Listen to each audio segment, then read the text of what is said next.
the governor of Abia State, the man that they said did the most, the governor that is the best governor for them. Our best governor, Alex Otti, is now praising Tinubu. How will they feel? I salute you. Welcome. I think we are live. We are live on other channels. Okay, that's good. Bye. So let's go. Alex Otti has been trending. Wow. You know, the trending news everywhere. Close on use apps running in the background. Which app is running in the background?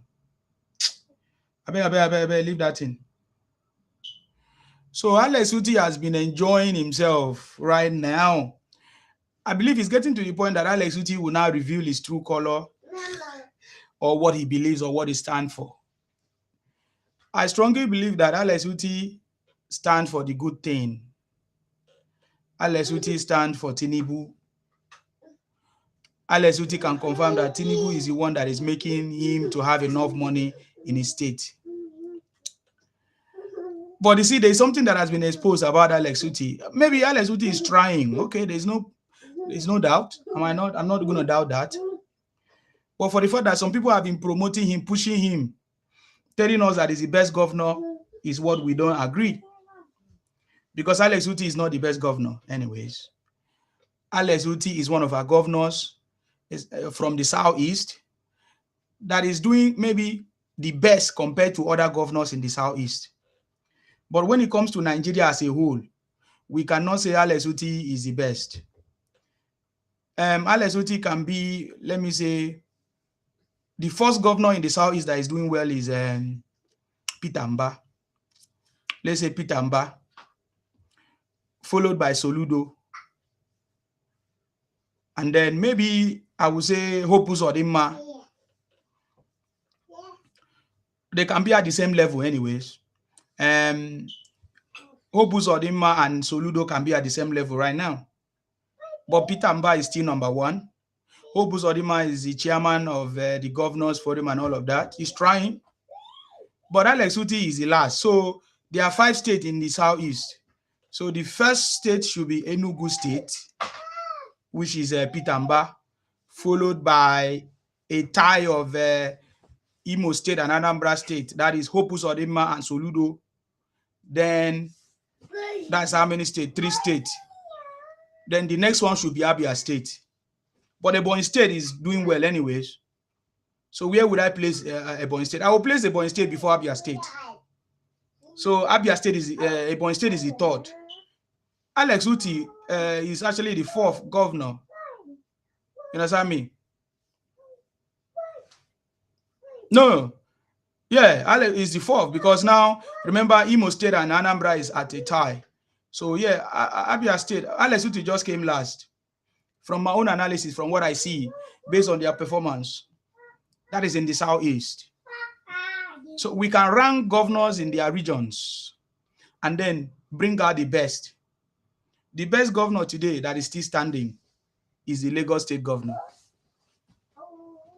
Before, people used to say Borno State, but that is not true anymore because of what is going on, because of the details that I have. And the latest revelation of what is going on in terms of insecurity that is going on in Borno State. That the insecurity that is going on in Borno State is championed by the state government. It's the state government that is allowing it to happen. The state governors, the state government in Borno State allows it. Even in all the northern part of Nigeria, the politicians, especially the government in the state governors in the region, they are the one that is allowing, aiding and abetting criminality. Most of them are getting paid, is politically motivated. And they are also, you see, so we can rank governors in their region. So ranking the governors in their region, Alex Otti come last. But nevertheless, he's still doing well. Looking at Abia State as a whole, because I've listened to so many Igbo people say that they never had any governor before in the past. In fact, they never recognized Ojus Okalu, followed by the man that just finished, what's his name again? I've forgotten his name now. The last governor that just finished, the governor of Abia State. Yeah, I just forgot his name. Ojus Okalo did not do anything for them. And then the one that left now did not do anything for them. So judging at what Alex Otti now is doing based on what has been going on in Abia State. So that is why the people of Abia or Igbos are saying that Alex Otti is the best governor for them. Because when they look at the previous governors, they did nothing for them. Thank you very much, Olatunji, for coming. Guys, can you help me to tap and share? It's not my usual time, but I'm planning on, because since the campaign is coming, I'm getting ready to broadcast at all times. So get ready. You can see me come live anytime, man. I got no time. Usually I broadcast from 10 p.m. But I mean, I'm getting cleared of my schedule, so I'm going to be broadcasting anytime. So you're going to be seeing me anytime now, because you are getting close to the campaign period. You get the point now? So my job, I'm getting ready to do my job properly. So because of looking at the history of Abia State, I need to look for the name of that governor that just finished. Hold on. Let me look for the name of that governor that just finished. Because when I'm giving my message, I need to complete it. Last governor of Abia State. When I just see the name, I will know.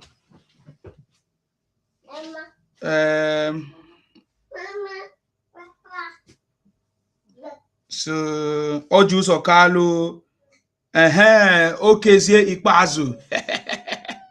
Thank you very much. Sax. Yes, Ikpeazu. Okezie Ikpeazu. Yes.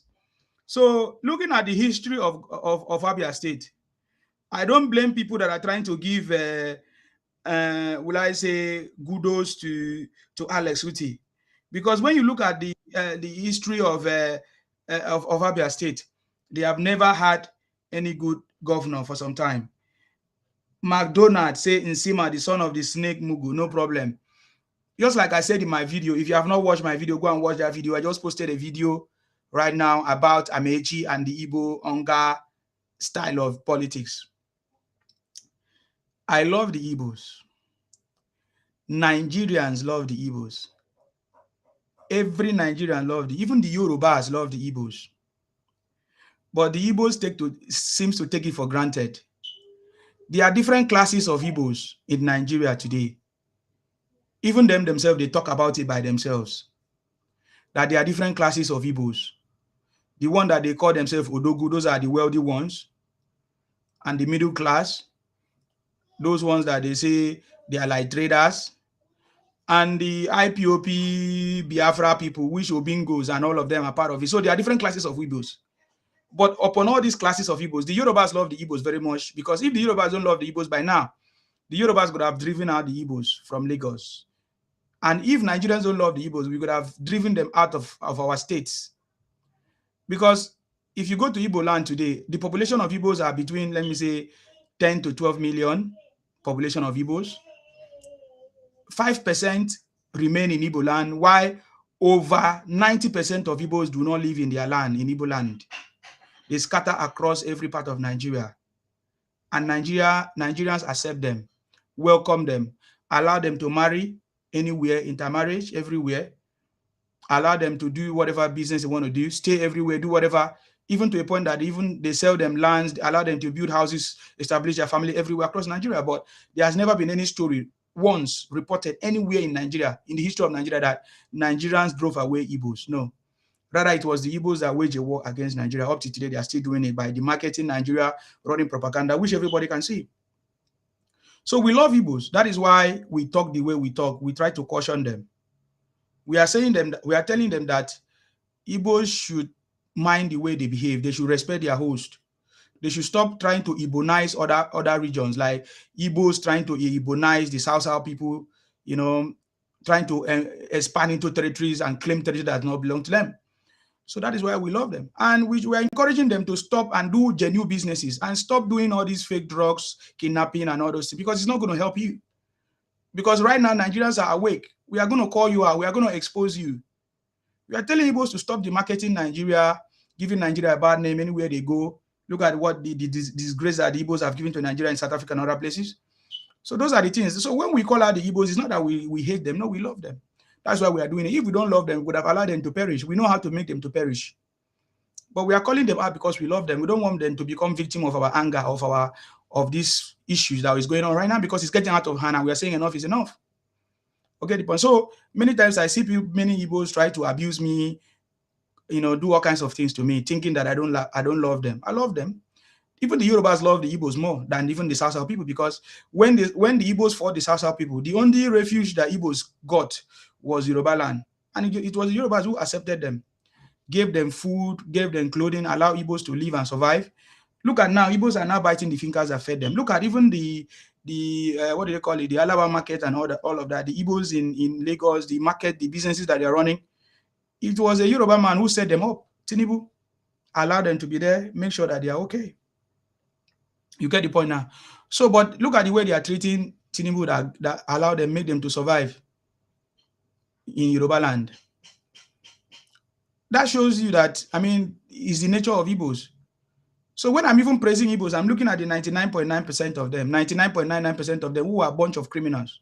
Only 1% of Igbos in Igbo land today are maybe sincere or genuine or waiting to pretend or whatever.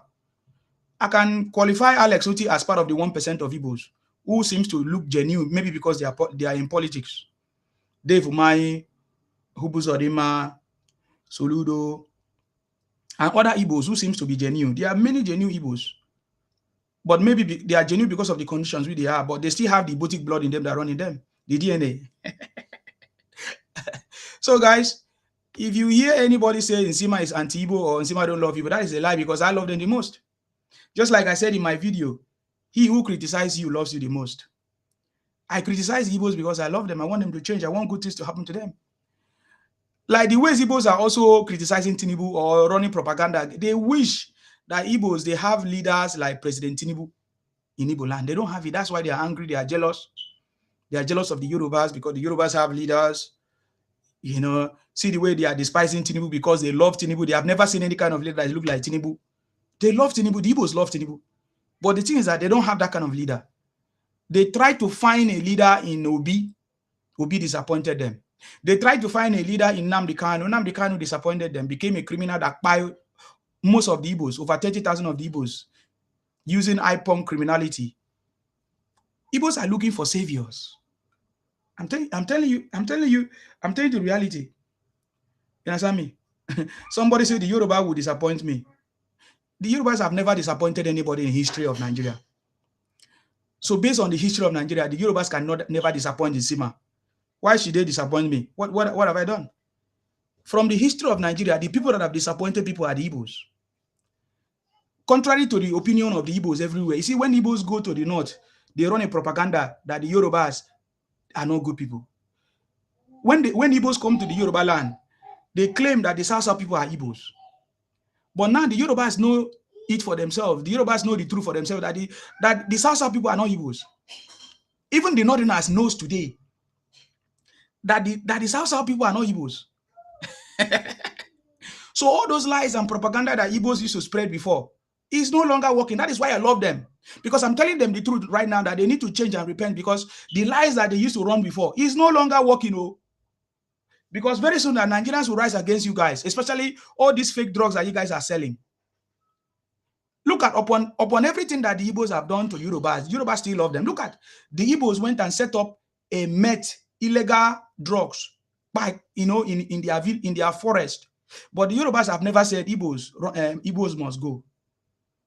We love the Igbos. Nigerians love the Igbos because we know that they are refugees, most of them, or they are like the Fulanis. They don't have a place. They're just roaming about looking for greener pastures. You know what I mean? They are looking for where to survive, how to do their business, where to do their business. Nigerians love the Igbos. The Fulanis love the Igbos. Even the Fulanis love the Igbos. Today, look at Kwankwaso was even trying to defend the Igbos when Igbos are the one that was abusing the Fulanis for so many years. So everybody loves the Igbos today, but the Igbo seems to be hostile. The Igbo nature seems to be wicked. The Igbo nature seems to be criminal. Because upon the love that many Nigerians have shown to them, they don't seem to recognize the love. They don't seem to reciprocate that love that Nigerians have shown to them. Go anywhere in Nigeria today, there's no place that you never see an Igbo man surviving. Even when Nigerians knows that most of those shops that Igbos are running, they are not trained.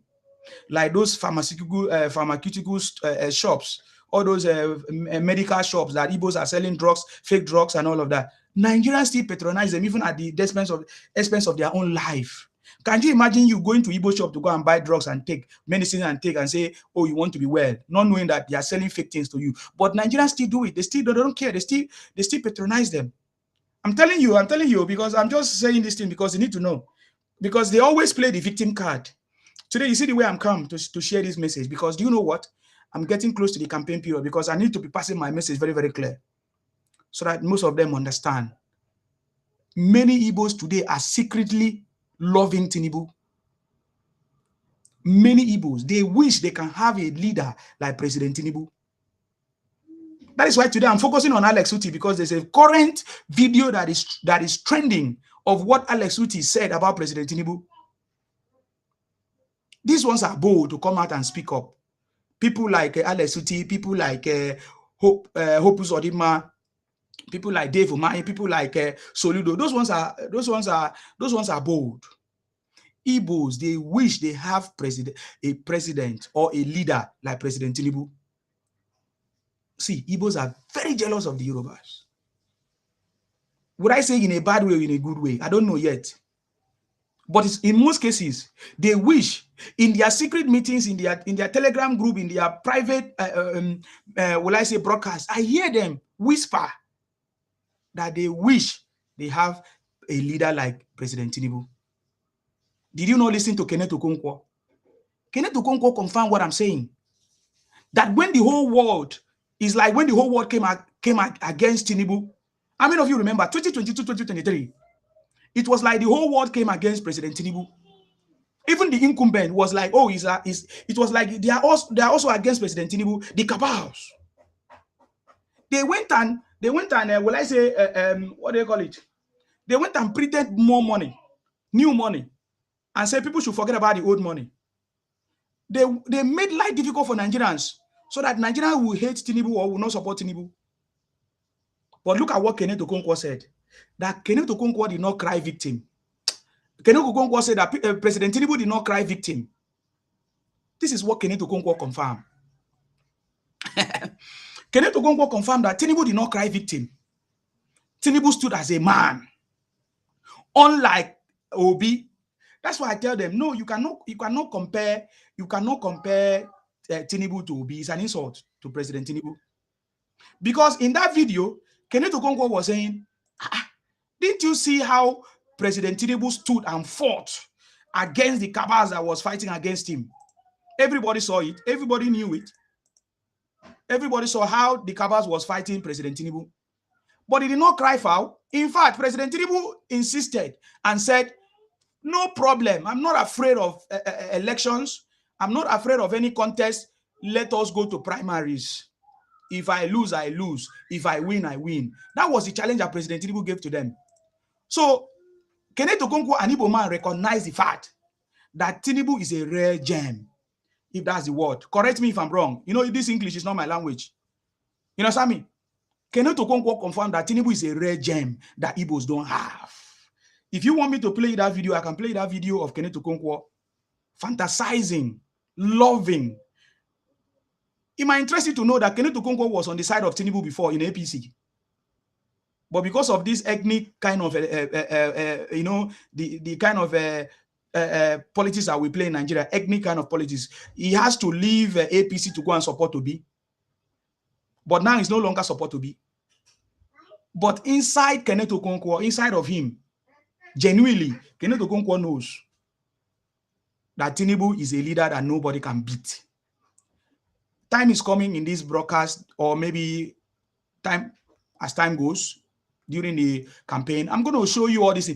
I will put things in perspective. You know, sometimes when we talk randomly, you may not understand. You may not understand the ideology behind or the reasoning behind why we say the things we say, why we support Tinubu, why we back up Tinubu, and all of that. But from this election period as we go, I'll have time to educate.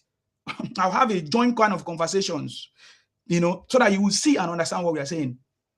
What I'm telling you, there's a video confirmation of what I'm saying. I don't just, whenever I say something, I have a backup.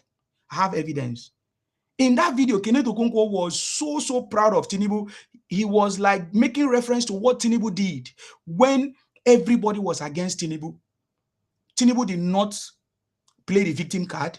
Tinubu did not cry foul. Tinubu stood still. Tinubu was very confident that he's going to win. And he challenged the people, the opposition and the people that was fighting him, and said, let us have a primary. Let us have the primary elections. If I lose, I lose. If I win, I win. And he defeated them. He won. You get the point now? So there are so many Igbos today that want the kind of leadership that is in Yoruba. Yorubas have so many leaders. That's the truth. Of course, that's why if you go to Yoruba land, you will see progress. In fact, the life of Nigeria today is in Yoruba land, followed by the South. I'm telling you, because most people, when they need help, when they are running, they run to Lagos, right? Lagos is in Yoruba land. It doesn't matter how you see it, what you feel, how you feel about it. Lagos is in Yoruba land, true. It's one of the places that is making Nigeria to be Nigeria. Can you think about Nigeria without Lagos? To be very challenging, right? Today, Nigeria is Nigeria because of Lagos and other places. Of course, Lagos is number one compared to other places. Of course, South is there.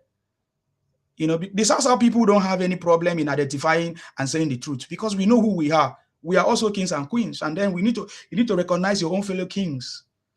Lagos is that place. The Yorubas they have proven by time. I mean, look at evidence and history. You can see the Yorubas have progressed more than every other region.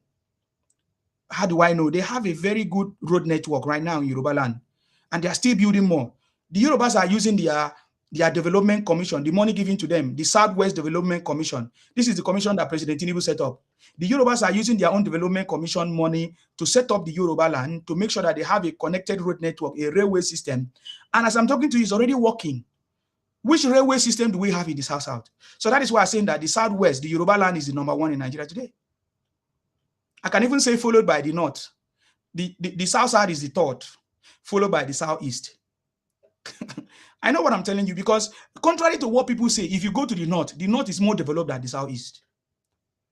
Because the Northerners, they make sure that they do what they need to do in their place. The only thing that I've seen that the Northerners have failed is insecurity. And the reason why insecurity continues in the North is because of the money. They are using the insecurity to make money. And the federal government is the one aiding and abetting it.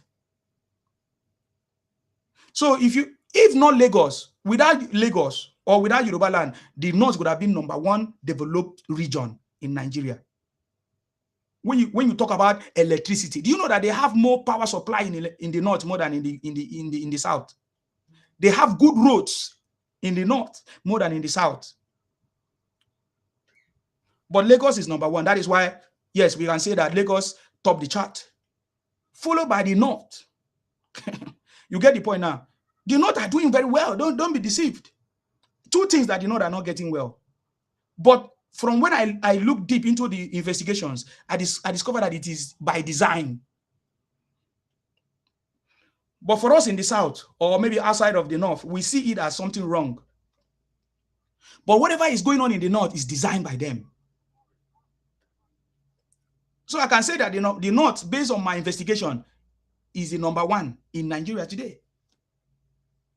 Except we change it. Number one thing, the North, they are developed. In terms of infrastructures, you can see more of infrastructures in the North. I'm telling you, good road networks, electricity, steady in the North. Number two, this is number two thing that I know that they are not doing well, apart from insecurity, is this their Amajiri system. But the insecurity and Amajiri system is designed by the northern politicians for a purpose, for wealth and power. Power, wealth is what they are doing. The Amajiri system is designed to help the northerners continue to be in power through population. That's what they design it for. That is why they allow it. They born children like fowl.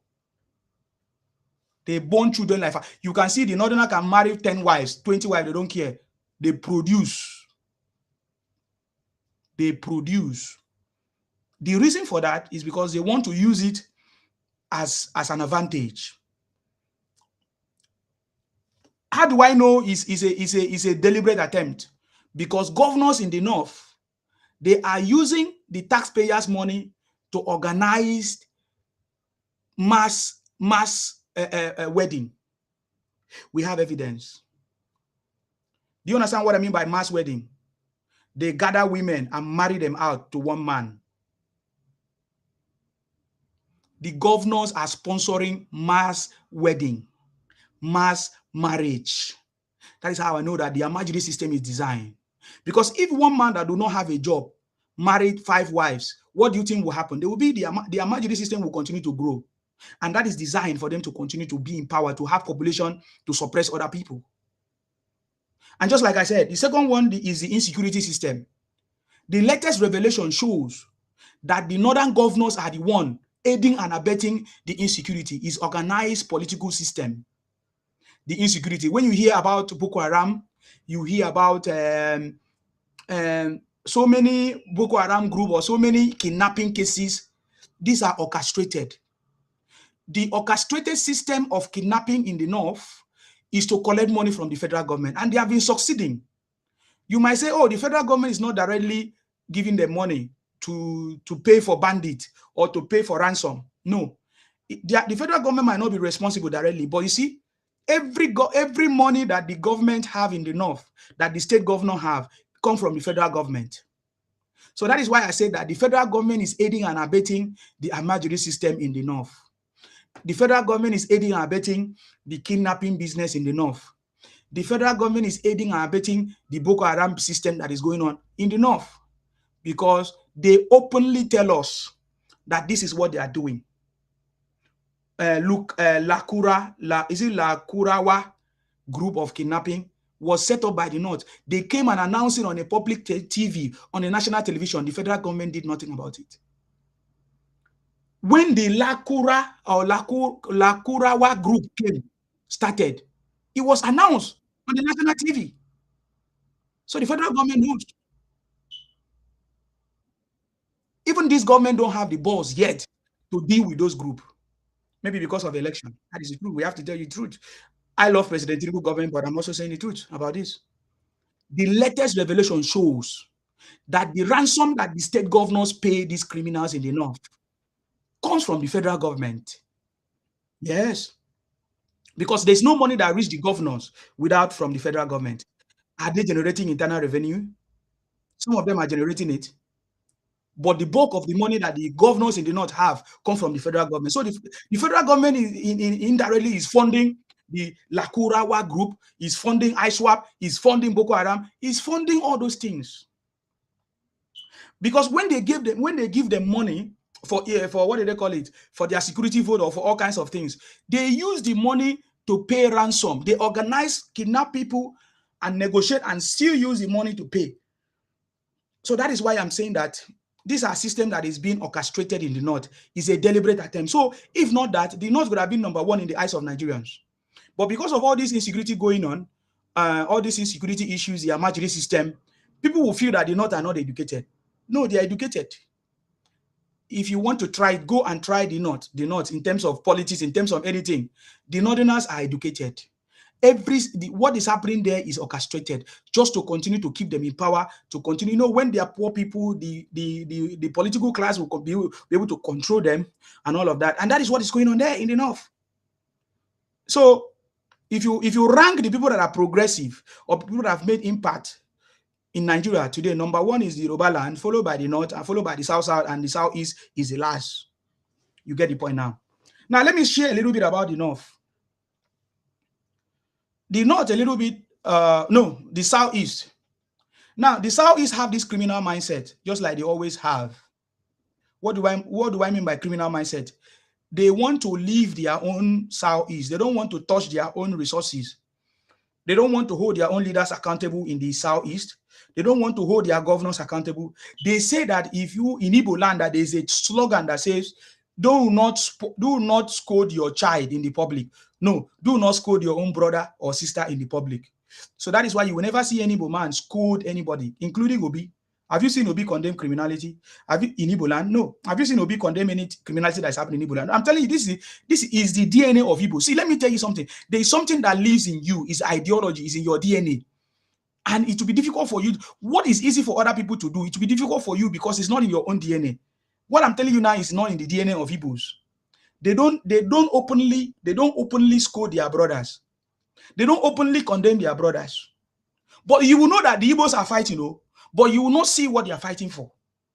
But they are fighting among themselves. You will hear them use their language to be fighting. But obviously, you may not know if you don't understand. But they are fighting, but you will not see them openly doing it. It's the same thing that is happening. Have you seen Obi destroy? Yes. Have you seen Obi destroy their own brothers with lies and propaganda? No. Have you seen Obi scolded their brothers and sisters? No. Have you seen Obi condemn their brothers and sisters? No. Obi has not condemned IPOP openly. Rather, we saw Obi commending them openly. We saw Obi praising IPOP and Nnamdi Kanu openly, even when everybody knows that this IPOP and Nnamdi Kanu, by their brothers, Igbos, over 30,000 of them, use IPON criminality to destroy Igbo land, but we never see Obi openly condemn it. It's because that is their nature, it's their culture. They say they don't openly condemn their brothers and sisters. Maybe they will do it indoors, but they will not openly do it, no matter how bad their brothers and sisters are. Another evidence, this senator that have been there for years, Senator Abaribe. Senator Abaribe have been in government for over 20 years, yet I've done nothing for the Igbos. Have you seen the Igbos condemn him? No. They have not. But you will see Igbos. Now, let me tell you, just like it's in the culture of Igbos not to condemn their own brothers, it is the culture of Igbos to condemn other people. If you want this lecture, you can write it down. It's something that is not taught in schools, right? What I'm telling you today. The same way that is the culture of Igbos not to condemn their brothers in the open, it is also the culture of Igbos to condemn others that is not their brothers. That is what they strive on. The examples are too much. If you go on social media everywhere, you will see the Igbos condemning other leaders, condemning other region, talking down on other region, talking down on other people, talking down on other brothers, on other sisters, people from other regions. But you never see them talk down on their own people. But guess what? This is where the matter lies. When you now fire them, they are not happy at all. So, number one, Igbos don't openly condemn their brothers in the public, but Igbos are ready to condemn other people in the public, other tribes in the public, but they are not, they don't accept it when you expose them. They get so mad. How do I know? For so many years, we have been talking about Igbo criminality, how they are selling fake drugs, how they are doing all kinds of things, how they are being exposed. They were caught in the bush producing meth, illegal stuff and all of that, how they are selling fake juice, fake drinks, how they are demarketing Nigeria, going to South Africa, everywhere, Ghana, to demarket Nigeria, giving Nigeria a bad name. Do you see what they do? Whenever they come to our platforms, to your platforms, if you are not Igbo, what they do is that they don't condemn it. They say, why are you generalizing it? That is not all the Igbos that are doing it. But you never hear any Igbo person condemn their brothers for doing the wrong thing. So if you now condemn it because they are more than one or two, you say they are Igbos, right? It's English language. When you say they are Igbos, doesn't mean that you say all of them or generalizing it. No, because they are more than one or two, more than even millions. So you have to say Igbos, right? But you hear them coming to your platform, trying to play victim game and cry and weep and say, oh, why are you generalizing it? Why are you always fighting the Igbos? You see the point now? So we understand the tactics. The reason why I'm doing this lecture, because as this campaign is coming, my brother, you are going to hear rhetorics. You will hear things. So if you don't understand what is going on, you may be thinking that many of us are anti-Igbo or we're against the Igbo. Because if you look Nigeria very, very well, the only people that are running propaganda, the only people that are so much against Tinubu, against this government, that don't like this government, that don't like Nigeria, are Igbos. And we are going to be centering on them during this campaign. And we are also going to call out the Igbos that love Nigeria too. If there are many of them. Even some people will say they are pretending. No problems. When they turn around, we'll also fire them too. We have also seen so many Igbos that love Nigeria, because many Igbos are also working with President Tinubu. There's no doubt. We cannot lie. The Minister of Works is an Igbo man, Dave Umahi, and we see the way he speaks. He loves Nigeria. Dave Umahi loves Nigeria now.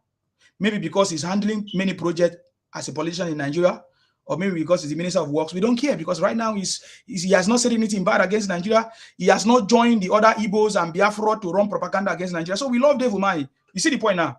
So look at anybody that, it doesn't matter who you are, where you come from. When you love Nigeria, yes, you can criticize Nigeria of the things that are not working. Just like every other country, it's not everything that is working. The British people are condemning their own government. Look at that. They just sacked their own prime minister. They forced him to resign through their rhetorics too in England, in the UK. You get the point now. But President Tinubu is doing well, so we cannot remove Tinubu. You get the point now.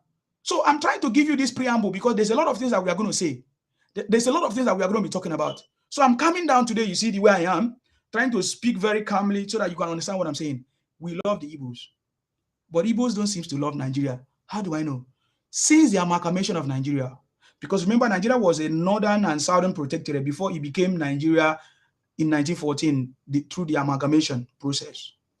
Most of the Igbos, when they want to tell you the story of Nigeria, they say, how was Nigeria before? They don't talk about the northern protectorate and the southern protectorate. Igbos always talk about, oh, Nigeria was the northern, the north, the west, and the east. The eastern Nigeria that includes the south. That is where they stop. And when Igbo man say, give us Biafra, they say what they want is for them to return Nigeria so that the south people can go back to be under the control of Igbos. Because in the eastern region, the Igbos were in control. Because many of the Igbos were plenty in civil servant in Nigerian politics as at that time.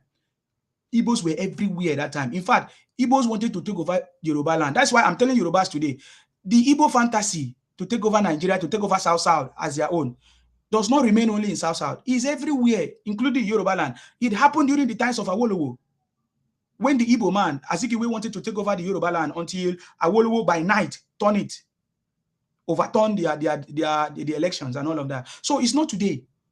So you see, since the inception of Nigeria got their independence in 1960, 1960, and just 6 years after, Igbos waged a war against Nigeria. They may say Ojugu or whatever, but Ojugu represent the Igbos. Because there were no other group. There is no, in the history of Nigeria, there was no other Igbo group that fought against Ojugu Ibonization of the South. Because the Biafra that you hear about today is about the Ibonization of the South.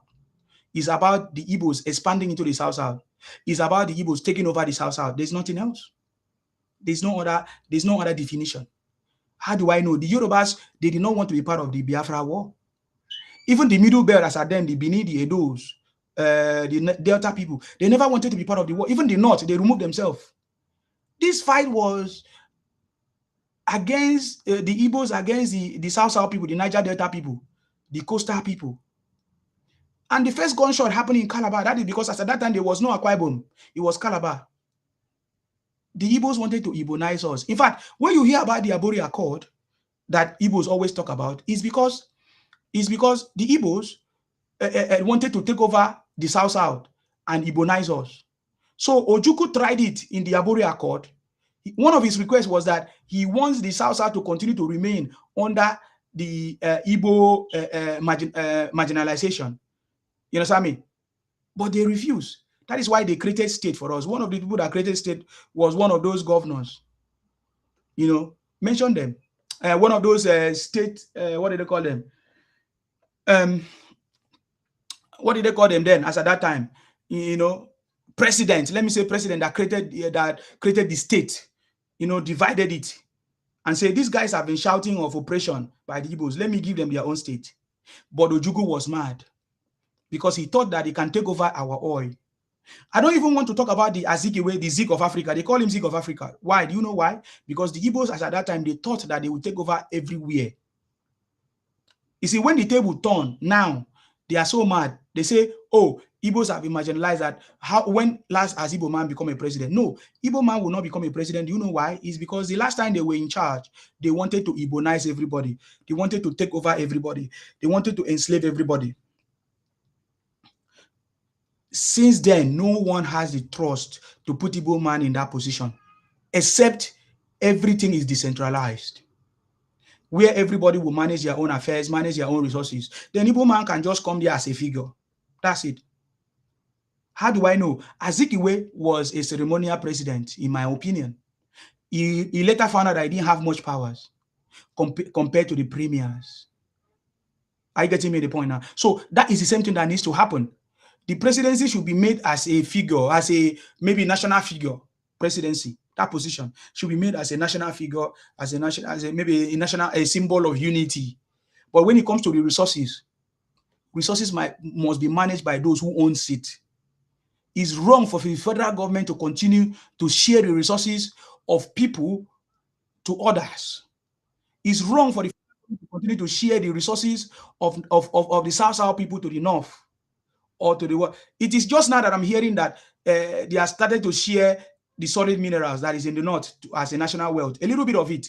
Because I look at the last report, the last whatever that was shared, revenue that was shared across the country, about how many percent came from solid minerals? It's not now that President Tinubu have just built a modular refinery in the north so that maybe refining those solid minerals in the north can be shared across, maybe it can be used as for national wealth. But it's still wrong. Allow the north to hold their own, manage their own, allow the south to manage their own resources, maybe remit something.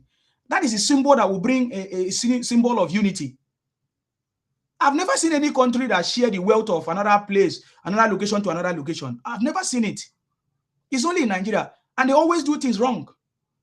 So I support President Tinubu, thinking that President Tinubu will be able to correct this. So I'm still hoping and wishing. And that is why many people are already forecasting that in October, there's going to be a proportion of a regional government or whatever, or state, whatever thing. But President Tinubu knows the best. It is wrong for us to continue to share the resources from another location, region to another region. It's very, very wrong. Because in Nigeria, we all have our own. We are blessed with our own resources everywhere. Do not have their own. Everybody have their own. So why are they only sharing that of the South? It's very, very wrong. And as long as this continue, many people, the progress of Nigeria is delayed. Because many people will tend to abandon their own, to come and eat and finish another person's resources. And that is what the Igbos are doing. You see the Igbos running to other spaces to go and enjoy free education, the resources in other locations, in Yoruba land, in Akwa Ibom, in rivers, yet they are untapped resources in their place, in the southeast. The federal government also share the resources to the governors in the southeast, but Igbos are running away from their place. So it means the resources that they are sharing to the east is not being used by the east, by the people of the east. Igbos are running to other regions to share the same federal allocation that have been given to other regions, to other states. And that is where it's wrong. You get the point now? So when we share all these things, many people say, oh, Nsima, you don't like us, you are against us. No, that is a fact. Take me to court. If what I'm saying is not correct, that is a fact. This is what is going on right now in Nigeria. You understand me? So I'm going to go back to the story of Abia State, because the reason why I'm doing this broadcast is what Alex Otti have done. Alex Otti is one of the Igbos that is not afraid to speak up. Why so many Igbos are afraid, or will I say are in secret, fantasizing or appreciating or wish they can have a leader like President Tinubu in their region. But Alex Otti is a man that cannot hide it, because even Alex Otti knows. Alex Otti became who he is today because of Tinubu. He has been a friend of Tinubu a long time, right? He was in even an APC before he moved to Labour, because he needed to play the politics. That's why I say many of the Igbos don't know how to play politics. Maybe it is now that they are learning. Because I've said it before, Nigeria have changed ever since President Tinubu came in power. Since 2022, 2023 till date, a lot of things have changed. The governors are now beginning to at least do something with the resources. Yes, because President Tinubu have given them 3 times of the federal allocation.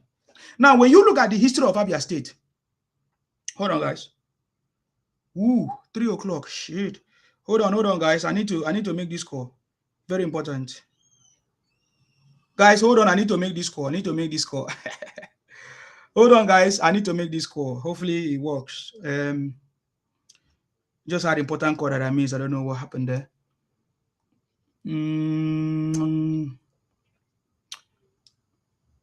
Let me see if you're going to respond. Okay, this person is not responding, but I missed the call. It's an important call. Okay, we'll continue, but hopefully, if not, I will have to leave because I have an appointment. I was waiting for this person. Usually I don't come during the day, but I'm still here now. So we'll continue. I'm trying to make sure that, what is this? Today is 15. What happened here?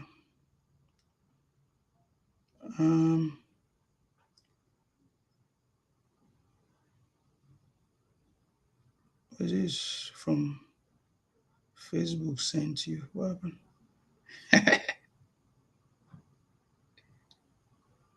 It's Facebook. What's going on? Anyway, guys, so let us look at the story of Abia State.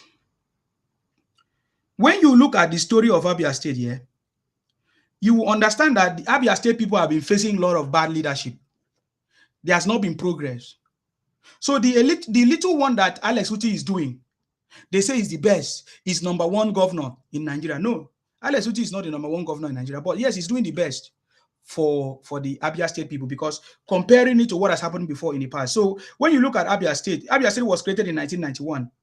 When you look at what has happened in Abia State, nothing tangible has happened, because I used to pass through Abia State to other locations, to other states in Nigeria. When you go to Abia State, you will see no road at all, flooding everywhere. Gutters are filled up with dirt. There's no safe, there's no healthy environment, because of course Abia and Igbos, they are very good in their trading, according to them. You know, they are trading, they do trading. That is why most places is dirty in Lagos. It's not that Lagos is dirty, it's because of the Igbo traders, and they don't know how to clean after themselves.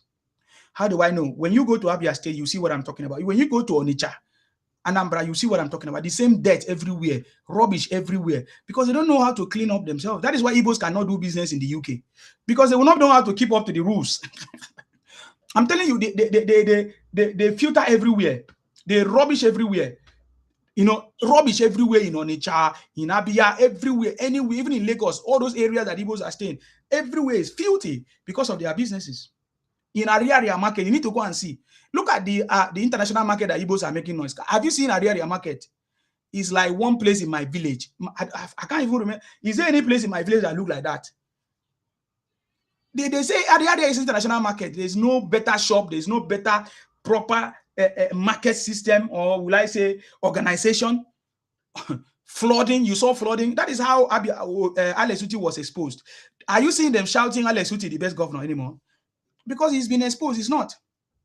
So because of the nature of Igbos in their trading business, they don't clean after themselves. Everywhere is dirty. Those places where Igbos reside, you see how dirty it is and all of that. I'm not saying this to bring them down, but this is reality. But someone needs to tell them the truth so that they can wake up. You get the point now. So Abia State created in 1991, of course.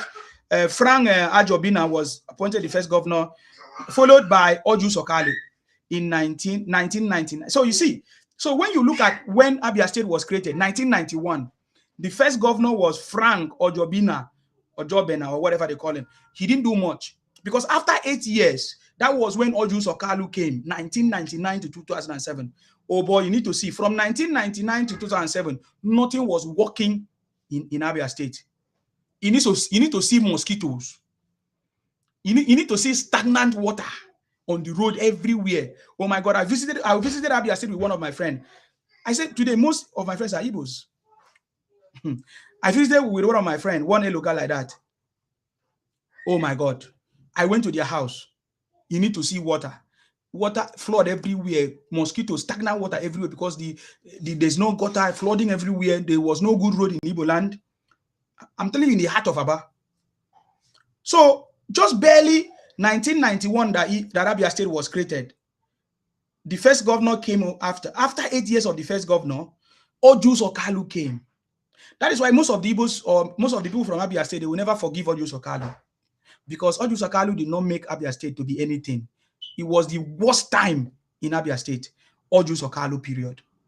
Because 8 years after Abia State was created, Oju Sokale came, 1999 to 2007. He did not do well. Most Igbo leaders don't do well. They don't turn up well, just like Obi. I've never seen any Igbo leader was a good leader in history of Nigeria. I've never seen. We cannot make reference to what Igbo leaders have done that we can say let us point to this. This is what Igbo leader did when he was maybe president or anything, or held any office. So for me, it's not a surprise that Igbos are not doing well or their region is not doing well, because Igbos are not natural leaders in terms of political leaders. I'm talking about to use the public wealth for the development of their people. They are not. So Ojus Okalu, it was the worst.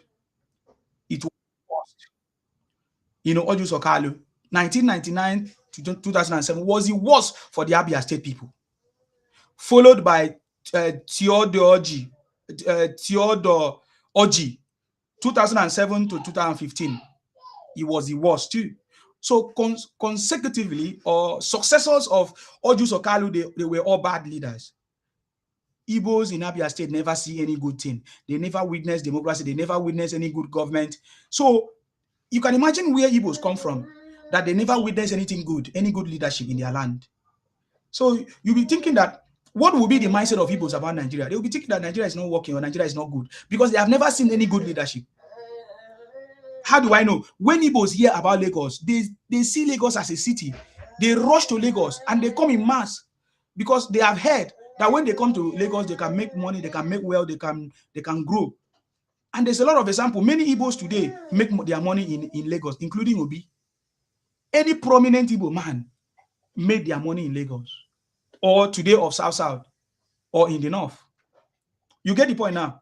And they all go back home to go and build house from the money that they have made in Lagos, or in Akwa Ibom, or in the Kaduna or Rivers State. You know the point now? They will go back home because there is nothing in their place. No even good road. No even good road. So consecutively, the Igbos in Abia State have been having bad leadership until now that Alex Otti came. And they don't know that Alex Otti is a product of Tinubu.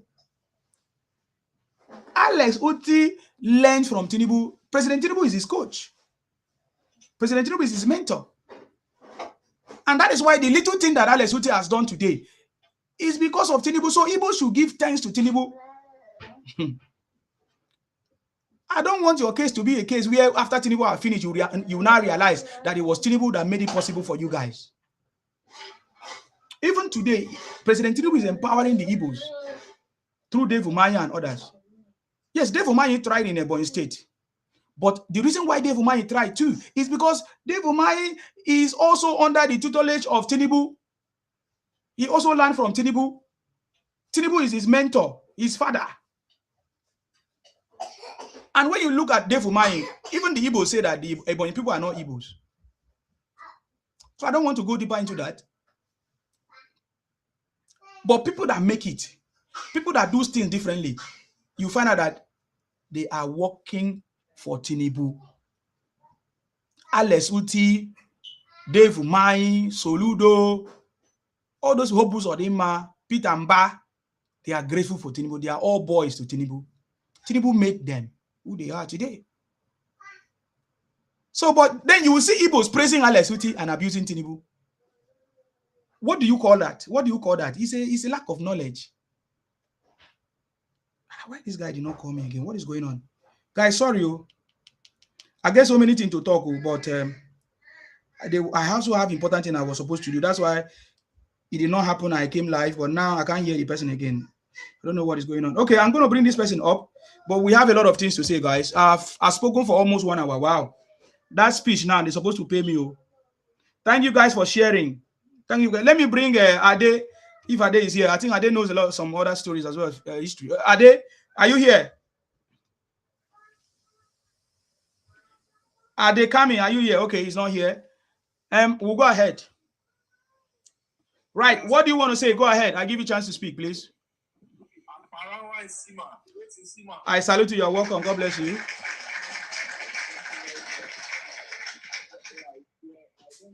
Discussing before, but based on what I saw that you were discussing when I came in, yeah. See, hello. One of the ways people, can you hear me? Especially, yes, I can hear you. Can you hear me too? Hello.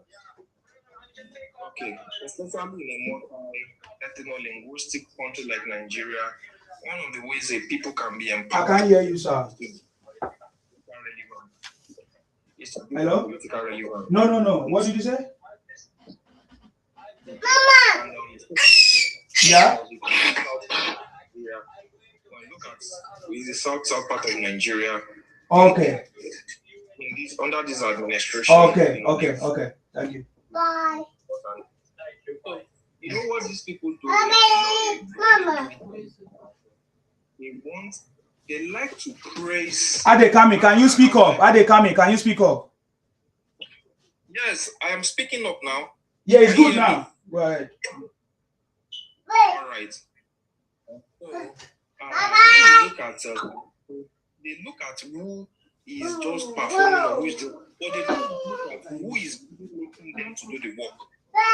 Okay, for instance, can a minister function outside the aid of the president? No, he cannot. In fact, I can tell you, a president can function outside the aid of the minister, but the minister, the highest the president will do is to find a way to upgrade either of the farm sex, and he will use them. He can work with them very well. But am I trying to say that's what should be done? No. But the fact is that a minister cannot work outside the aid of the president. So when they give credit to Dave Umahi and they want to minus Tinubu from the equation, how does that make political sense? What form of argument is that? That sounds, not reasonable at all. Even sometimes they want to give credit to Dave Umahi. Dave Umahi is doing this, Dave Umahi is doing that. You see, these people, they will make reference to past leaders, past these that have done that and that. The question is, how many presidents, how many head of states in Nigeria, even when we're under military rule, right? How many head of state or president, either democratically elected or military, have been able to move one item successfully from the exclusive list to the concurrent? If President Bola Ahmed Tinubu, while he was governor of Lagos State as Governor Bola Ahmed Tinubu, if he had a president like this while he was governor, I'm telling you, Lagos State would have done what it is. Because this was someone that wanted Lagos State to be generating their own power supply. Remember then, himself and Ubong Atawa, they wanted to generate their own power supply. I think Uzokalu also did something related. In fact, it's the private power company in Abia State today, that couldn't later function because power was not in the concurrent list. It was strictly then in the exclusive. That's why they couldn't function. But now that it has been moved to the concurrent list, right? That's why, they can. So they want to give kudos to Oti. He's doing that, of which even the Oti they mentioned is being overhyped, if I may say. Okay, Azumi do not consider him. He's who they say he is. Can you just give credit to him in isolation? No. They want to give credit to Dave Umahi in isolation, which is not possible. These people are fond of doing their hypothetical things when they want to do their nonsense shenanigans. They will find a way to say, okay, Adekomi spoke something good on TikTok today, forgetting the fact that in Sima was the one that gave him the platform. Right. So these are the ways they do. Once they are bitter, they don't like what you do, they don't do this and that, they will find a way, to do what? To always castigate the person, even if those that are working under the person or one way or the other, and are doing exceptionally well, but they will sure always find a way. Okay, look at Obi. There was a time Obi was saying something, I've forgotten what they interviewed him on. Rufai Hussein was speaking to him and he was talking about the central bank, about the performance of the central bank. And Rufai was telling him, is it not the federal government, is it not the president that appointed the CBN governor? Don't you think some credit needs to be given to him? He said, no, don't go there, don't go there, don't go there. Can you imagine? You understand? You want to give credit to the Caruso, you want to give credit to the CBN governor, but you are saying no, you should leave the president out of it. Who appointed the CBN governor? So these are things that we need to. That's why when they reason upside down. Unfortunately, even some of their professors do the same thing. Unfortunately. Thank you very much. Let me stop here. Thank you very much. I see that you pronounce your name as Adekomi. Is that? Olaleko, I salute you. Thank you very much, sir. God bless you. Yes, so. Nice work. Ayaya Nanando. Yes, so. Tinubu Ayaya. That's it. Even to start up from well done for your good job as usual. Thanks for coming out to take Alex out like I should already in the last time. I say, yeah, he has been hearing the name Alex Otti, Alex. Say he had to go there and say, what's going on? Is this guy actually turning Abia to London, mini London? So when he got there, he said it was so that nothing that much was going on. Yes. But Tressa Adekomi's assertion. That was why Dave Umahi himself, it was not the president who went and met him. It was he himself that thought it out and said, this poster, I will post it. I'm going to rename it on his name. I'm going to fix his name there because he was the one God used to make it possible. So if the person doing the job under the tutelage, mentorship, sponsorship of the president will acknowledge. So what are we saying? We don't have to mind the naysayers.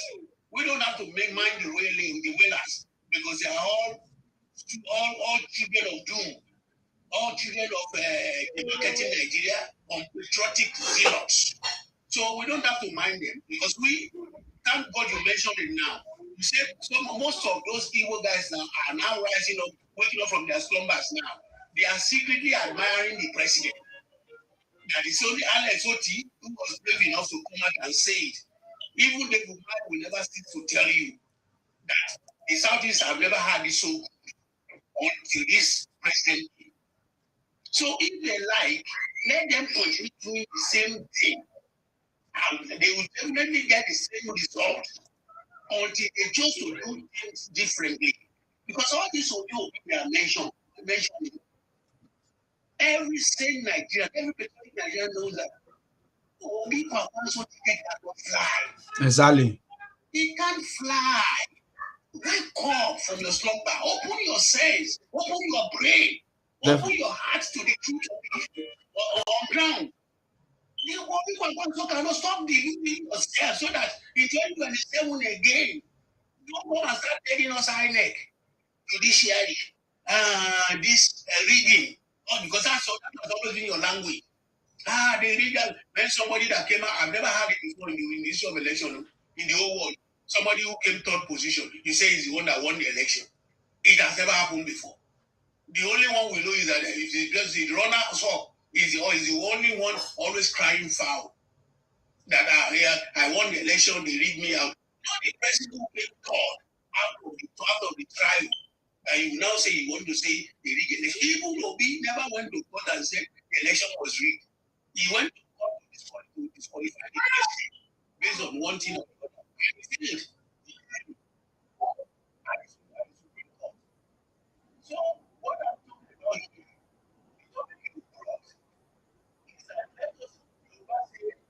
is that let us give the crown to whom it fits. Ashwadu is the leader of this country as it stands today. God made it so. And may he continue to progress in strength and in wisdom. Amen. Well, also, our country will be great because already chosen the path of greatness.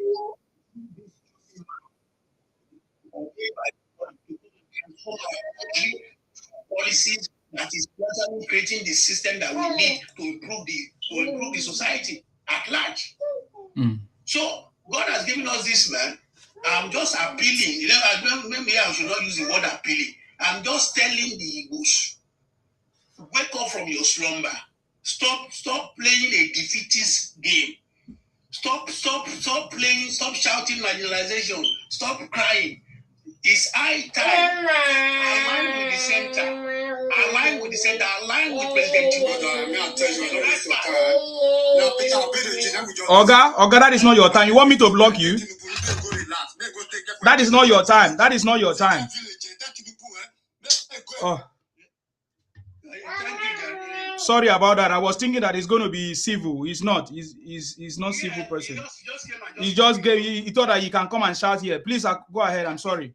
That is the kind of people they are. They detest the truth. They detest the truth. I don't know this type of people. I don't understand them. You come up now, wait and listen to the conversation. Then you come up with your own what Insima has said, what Adekomi has said, what I am saying, You will now make your own contribution based on that or based on the topic you are saying on the screen. I don't know. We will never finish in their life. They just keep on themselves. Like I said before, people doing this to happen. It will never happen. So we have nothing to offer. For the same mind to see. No, we cannot offer anything.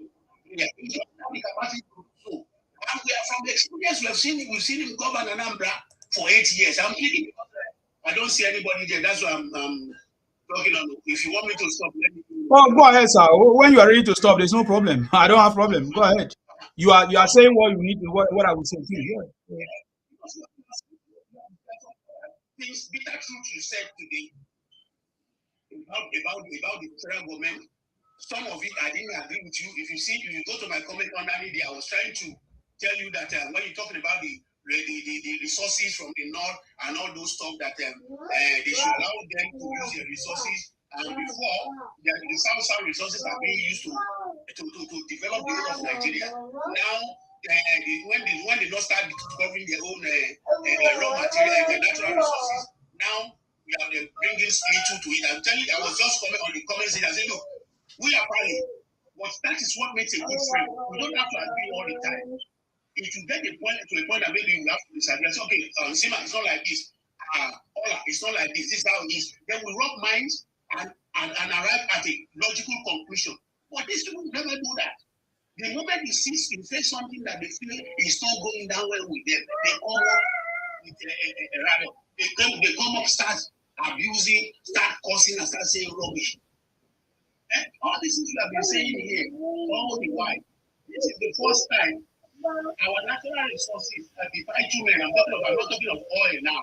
I'm not talking of gas now. This is the first time in the history of Nigeria that our natural resources is coming this as part of the Yes. Yes. Like you rightly said, just like Oshioma led to mention it in the house the other time, that we cannot be using only the oil from the south to develop Nigeria. Now we are discovering some natural resources from the north as well. We should bring them into the mainstream as well to be part of the largest, all the 36 and the Abuja, 36 states and Abuja we develop or done, which is 100% right. And if you look at the step this president is taking, you know the war he fought against his own people. His own people, I mean his governors, because he have them in the majority. He got to a point, he said, look, I have the yam, I have the knife. I can do it the way I want. But I'm respecting you, Lord, because you are my friends, you are my people. That's why I'm leaving it to you guys to do justice. But the moment you refuse to do justice, I'm going to have to do it myself. Yeah. He told them point blank, that is the bitter truth. Yoruba say when two siblings enter inside the room, when they tell them they tell the truth, when you see them come out, you see them frowning their faces. But when siblings go inside the room and lie to themselves, when they come out inside, you see them lying. No, they've lied to them. No, they've lied to them. They've never told themselves the bitter truth. That was the bitter truth he told his friends, governors. He said, look, you are my people. But if you are not doing what you're supposed to do, he had to go up to the Supreme Court to get the local government autonomy against his own people. What else do you want? Which president has ever done that? He is fighting our cause. He's fighting the outrage and ordinary man on the street cause. If not, he won't go up to the Supreme Court against his own people. It has never happened before in the history of Nigeria. They will keep on eating our money together, robbing mine, doing secret stuff together. The moment the governor said no to him, they will just say, okay, don't worry, we will not give them. Let's just share it within ourselves. But the president said, no, I'm not going to do any secret rubbish with you. He went up to the Supreme Court, got the local government autonomy. Up to today, even if it's not that much that all the local governments are enjoying, but at least he has started somewhere. Now EFCC has come in. EFCC said, look, any of the chairman local government that is not doing what is right, you know your governors have immunity, but you don't have. The moment you misuse this money, we are going to pick you up and check you. If we don't want to hear you tell us you give the money to EFCC, to your governor. If you give the money to the governor, go and take it from the governor because you are going to be responsible. Let me allow other people to speak. Thank you. Wow, thank you very much, sir. Olaleko. God bless you. Okay, Ade, you're back. Yes, thank you. Yes. Based on what the last speaker just said, yes. I don't know his comment because I tried checking through the comment section when he said it. Yeah, I even went back to check. Olaleko, I didn't see any comment. That's correct. What did you disagree with? Let's hear it. I said this president is you talked about the distribution of the farm, about the natural resources, the bitumen and all those lithium that has been discovered. Yes. Yes. I now said to you that what they said they shouldn't be doing that, the money should be brought to the federal government. Also, they should stop it because the autonomy should be given to. That's what I was saying. What do you call it? This thing we are talking about. I mean, the regional government, so that everybody can control their resources. You understand? Yes. And now I said, look, you see, now this president has just started it. That the money from the natural resources now, from the natural resources now, is going as running to billions of naira. It's part of this FAAC they are distributing now. I said, and then we have the marshals too. The marshals that have just been appointed in taking care of those illegal miners. The illegal miners are now being brought into the mainstream. Some of them have been allowed to register and come in and do the job legitimately, unlike before. So I said that's what I said. I'm trying to disagree with you on that because you're trying to say maybe the president is not doing it. I said no, this president has just started it and he's just throwing it lie to put something on the straight line. That was part of the comment. I think we are also saying the same thing. That is the same thing I said. I also said that before now, they have always been using resources from the south or the south to develop the north and to fight all these insecurities.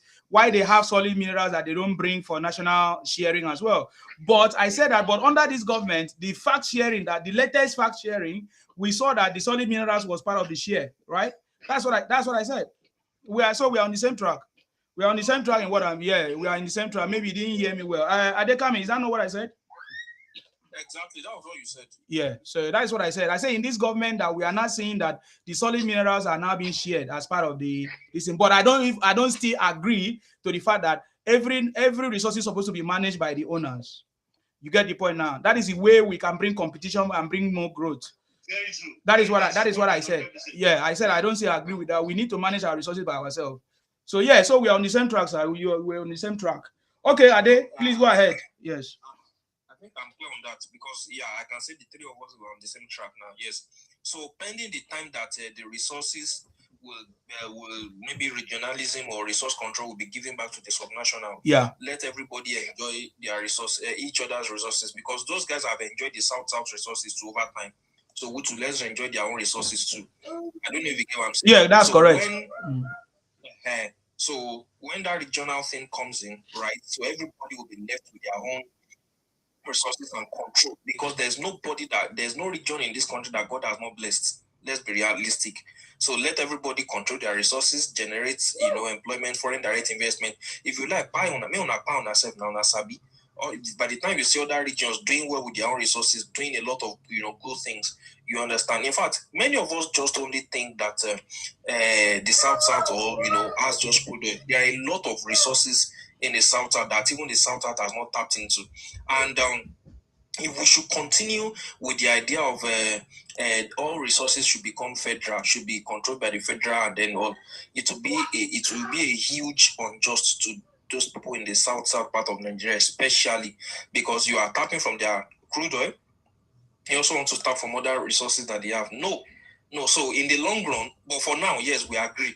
Let everybody may we chop everything we chop from each other. Sure, you understand. But in the long run, let everybody do what? Manage their own resources. That's the best way we can grow as a country. Mm-hmm. Yeah, thank you very much. Yes, thank you very much. God bless. That is for sustainability. That if we want development, that is the best thing to do. That's the best thing to do. I live in the UK. I don't see them taking money from London to share to the people in Scotland. I don't know. Olaleko, you live in the UK too. I don't know. Are you aware that they are sharing the resources that is generated in London to Scotland? No. They don't do that. Most of the things, governmental stuff that happen here, agencies that happen here is mostly on the grassroots, the borough. Yes. The borough do most of the job. Even the NHS, you are directly working with your borough. You understand? Yes. Even your GP, the moment you move your address from the same any other place you go to the local GP to sort yourself out. The same thing happens to the job centers. So the local government deal with most of the things here. You understand? So, but just from the federal level, control the sensitive area like security, policing, and all those. So even we have our community policing as well here. So, like you rightly said, the regional areas are having most of the job done. The prime minister is just doing a job of a coordinator and general overseer. If I put it that it's way. mostly foreign policies. Exactly. Foreign policies, security, and all those. Yeah.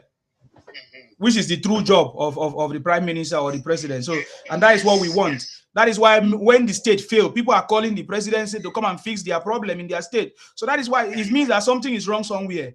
It only shows that only the federal government is working. The state government is not working, the local government. So we need to make our local government to work. We need to make our state government to work. You see, man, that's what we're used to. You understand? The thing is changing. Yeah, that's what I'm saying. That's what I'm saying. Because that's what many people are used to. Especially, sorry to say, nobody knows all. It's only God who knows all. Yes. Maybe it's not people who are a little bit ignorant. Let me use that word. I am ignorant as well because not everything that I know. Okay. So it's only God that knows everything. Yeah. But that's the system we're used to. So even if things are happening, an average Nigerian finds it so difficult to look around himself or herself to see how things are changing for the better. He finds it so difficult to notice that change. Even if money is going into his pocket, the way he's spending that money will never make him realize that I had a 10 kobo yesterday, now it's 50 kobo. The 40 kobo that comes in here now, I didn't know how before you bring the brain to that level to understand that, oh boy, things are changing. No, it's difficult for us to naturally, it's difficult for us Nigerians to realize changes are happening. So we find it, essentially, we know the reason for it. It may be tribalistic, it may be religious basis, it may be any other reason, selfish reason, it's own personal reason. Because I have so many of them in the Southwest. Maybe they have encountered Ashiwaju one way or the other. Not directly, it's from hearsay. They say, because the jealousy is always there. Some of them will say, because Baba, especially some of our Lagosian friends, people, they say because Baba came from Osun State, how can somebody outside of the state come to start riding them? Whereas, anybody God's give the gift, if he's able to show leadership and is moving us forward. I have a friend like that, we always quarrel about that. I say, look, whenever Ashwaju does something in Lagos, I will call his attention to it. I say, what you are attacking this man for? That can he come from Osun State to come and ride us in Lagos and all those? I say, look, most of those things you are attacking him for, some of the outside, the northerners, our northern brethren, are accusing him that he's been biased in doing some other things to Lagos. And you that is doing those things for in Lagosian, you are accusing him, you are against him, you are cursing him, you are angry at him. So,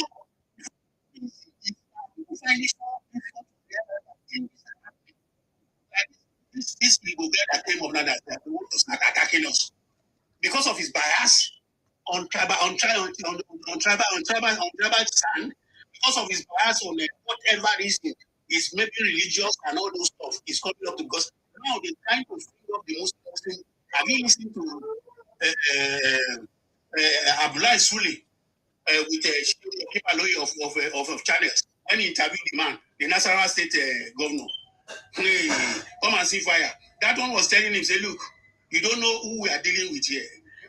You are comparing a lion to an hand when you're talking about Ashwaju against Obi. He said, look, just forget about it. There's I'm not seeing any election 2027. He said, what if Ashwaju loses in 2027? He said, look, I don't know what you mean by lose. If that lose is lose, what I know is that loss will take him to Aso Rock back in 2027. If that is what you mean. He said, are you going to rig it? He said, no, this is not a matter. Do we need to rig it? Why is Abdullah Sule saying that, governor of Nasarawa State? This man has seen what Ashwaju has done in his state. Like about 3 factories, 3 refineries for natural resources have been established in Nasarawa State now. He said they gave 750 million to 2,000 people in the community where they found those natural resources. 750 million naira put me on the interview unless he lied. He said they gave 750 when Ochewu was asking him, how has that the newly found resources helping the masses in Nasarawa State? He said they gave 750 million naira to like 2,000 people in that community where they found that resources. He said so it's a gradual thing. How can that kind of a governor not put his head on the line in 2027 for Ashwaju again to go back to Aso Rock with that kind of an achievement in Nasarawa State, which has never happened before? So when we're talking to our people, we want them to reason, especially our Igbo brethren. Nobody hates you. Why should we hate you? We work in the same place. Are we collecting my salary? Sky, I did not drop you. Maybe it's your internet. Send your request again. Sorry, sir. Hello? Yeah, we can hear you. Go ahead, sir. Sorry. So I don't know why people behave as such. We can't just hate you because we don't live in the same house. We don't collect this. We don't work in the same place. Let alone you say you want to become supervisor. So I don't want you to become my supervisor. That's why I'm fighting you. We don't have reason to hate each other. Why are we in your place? We are not in your place. We are not looking for greener pastures in Igbo land. So why should we hate Igbos? Exactly. Why? This is what I'm saying. So let them stop seeing people as people hating them. The one that was out there, I don't know why several times they've come on your program now. Have you forgotten Isima? They say, Isima, why do you just hate Igbos? Why do you just hate us? Why do you just look? Isima doesn't hate Igbos. He doesn't hate. He's only telling you the fact. And the fact is, like I told my friend, I said, look, it's high time. Anybody doing rubbish in Nigeria, it's high time for us to start calling them out. Call a spade now, not agricultural equipment. Anybody that is doing rubbish in that is the way to rebuild our country and make us stabilize on the path of truth and progress and prosperity. So anybody that is doing rubbish, call them out. Whether it's pastor, whether it's a professor, whether it's a governor, whether it's a chairman of local government or council or anyway, call them out. That's how it works. So go ahead. Sky, what do you want to say, Sky? I see you want to say something, Sky. Go ahead. You need to speak up because we have other platform. You need your voice to be loud. Go ahead. Okay. For me, I don't have much to say. Okay. I just wanted to say that if this person was that when they talk about the president, like the president is bad, is this and that. For me, I see like he's doing the right thing that he's supposed to do, but people still hate him. Why do they hate him? I don't know why. I'm a very young boy. I thought you came to give us answers, sir. No, listen, sir. I'm a very young boy. And you know what? I just registered for my PVC. Because first of all, I noticed something on the media. When you're a person and you talk good about the president, I don't know why you talk good about the good things the president is doing. I don't know why some people get mad about it. I'm so confused. At least we want the country to be okay. And this person, at least, is doing the right thing by fixing the road, by doing some projects. Why are you not seeing all that? Why does he have any negative things do people really have to talk about? I've never voted in my life. But for me, you see, Randy Peter and Mama P, I'll be watching their call that woman. Those are the people that will never make me vote. People like Peter Obi. Go ahead, sorry. Yeah. You see, that man, the way they talk, they are so negative. Those people are so negative. I don't think they have the best interest of the country. To me, it just feel like they are fighting for their pocket. The way they talk. When they see good things, they talk about it like that thing is a negative something. I'm confused. You understand? I'm so confused. And with people say no, they hate us, they do this, they do that. Nobody hates you. If you're doing the right thing, listen, we Nigerians as well, we need to talk to ourselves. You complain about the government, fine. Okay, the government is bad. You see an opportunity to leave the country, but you still go to another country and messed up there. And you will be the first person to be in the front row to talk bad about the government. We need to talk to ourselves. I don't have much to say. That's just what I want to say. And me, I already know who I voted for. I will never vote for someone who has negative, who will never say something good about the country. I would never in my life do such thing, because you never have the good interest of that person, of the country in mind. You're just doing it just so that you want to tackle the sitting president. Thank you. All right. Thank you very much, Guy. God bless you. God bless you for your contribution. God bless you. I see many comments here from Facebook. Who is this guy? Ononugo Adedima. No, it's not no guy. It's not. It's Igbo name. This one is Adedima. Is on Facebook. He's saying that Biafra or nothing. That is the only country we, the Igbos, know. He said it's better you hate us because we are not brothers. We can never be brothers. We, the Igbos, don't see your face. That's what we are saying now. That is what I'm saying. If you check, it is you that have the bad mind, the dirty mind, the evil mind against Nigerians. And Nigerians now know who you are. But we are openly telling you that you need to stop your stupidity, your criminality, and all your activities. That Nigerians will no longer keep quiet. That is what we are telling you. And when we say that, you now say we hate you. We don't hate you. You are the one that have the hate on Nigerians. Since 1967 up to date, you have not stopped. And it's now very obvious. And if our forefathers did nothing about your criminality, about your behavior against Nigeria, for us, we are going to do something about it. And we have started talking. We have started educating our people to know who you are, especially these Ibotic Biafra people from the southeast. You get the point now. So I'm not, look at one person now. I just want to read the comment. Just let me read the comment of one person here before I go. I know, guys, sometimes you are not happy about me reading their comment, but let me read it so that you still understand the mindset of Igbos. This one is from Vivian Christopher, Igbo girl on Facebook. She said, if you near me now, I will buy you because you are a demon and you are and as well as a criminal. She said, don't love us. Without Igbos, Nigeria would not be. Now listen to listen to the stupidity. Now listen to the stupidity of Igbo. Look, please, Olalego, listen now. Listen to the stupidity of these Igbos now. Listen now. He said, don't love us. Without Igbos, Nigeria will not be. She now said, if you feel you are tired of Igbos, then let them go. What are you talking about? You are telling us that without Igbos, Nigeria will not be. The Igbos that we know, if truly Igbos are who they say they are, they could have gone now. They could have left Nigeria to scatter. Is that not? If you don't love Nigeria, you're supposed to leave Nigeria to scatter, right? Why are you not saying that Nigeria should leave you? Where are we holding you? Are we holding you in your neck? Then she said, if you feel you are tired of Igbos, then let them go. You are a fool and a criminal. Is it only Igbos that you have been doing all this? Call out the bandits that are eating you up, Ode. This is my specialization. Everybody has specialization. My specialization is Igbo criminals. Igbo thief. Do you know why?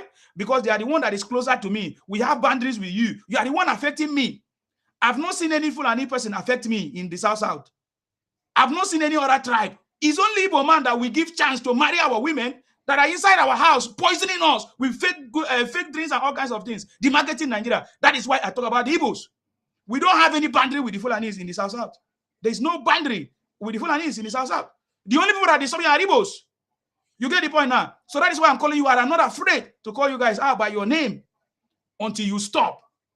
And for me, calling you out doesn't mean that I hate on you. I love you because I want you to be alive. Because if not, our people will rise up against you. And very soon, it's possible that you might hear Igbo must go. And it will be very terrible for you. I'm telling you, because for me calling you out is because I love you. Our people will not call you out. Just like the Yorubas. One day the Yorubas will rise up and pursue all of you. You have nowhere to go. I'm sorry. You have nowhere to go. It's happening already in Sima. It's happening already. We go in the bush now. Exactly. He goes in the bush now with the Irueku stuff. Exactly. The federal government is seriously backing him up now. Backing up with equipment and all those stuff. I like to contribute.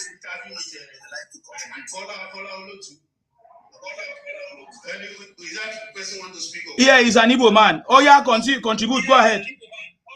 Hello. Yes, we are listening. Thank you very much. I've been listening to the conversation going on in this. One thing we should note.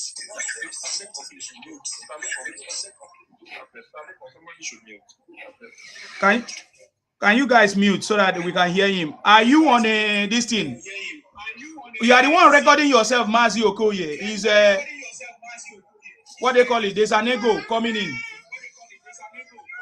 Is it echo or which one? Yes. Can we hear you? Are you talking? We can't hear you.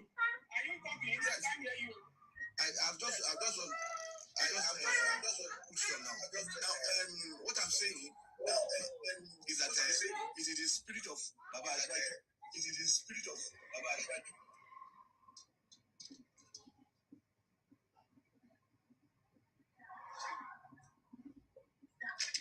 Okoye, we can't hear you. Okay, I have to take you down. When you are ready, you come back. When you are ready, you come back. User, let me give you a chance to speak. User, or mute and speak up, please. Thank you. God bless you. Okay. Hello? Yes, it's very clear now. So that guy was the one making noise. Yes.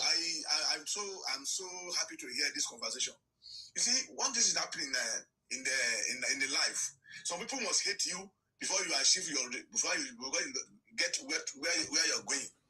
It's the spirit of Baba Ashwaju. Despite he's doing everything to put everything together, people must hate him, and hating him is, I think that one is a catalyst to his catalyzing his moving to achieve the best.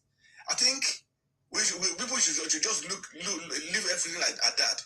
You see, in recent time, I've studied the whole thing that is going in Nigeria, particularly what the president is doing currently. I think the other opposition must not be thinking that he's going to rig election, he's going to do this, because he's doing something that nobody has done in this world, in Nigeria history. Since Nigeria has been created, we have been having problem with governance. And the governance is now being delineated in such a way that it will be easier for whoever is coming to take over from him. Because by the time he regionalize everything, we are seeing the whole thing is going, say police is around, tax resource control is always almost delivering in. I think we are getting to somewhere. And that's how a country must be established. Since independence, we have lost focus after the regionalization, then when the military took over then. So what he's doing is gaining ground in a massive tempo step. He has been doing a lot.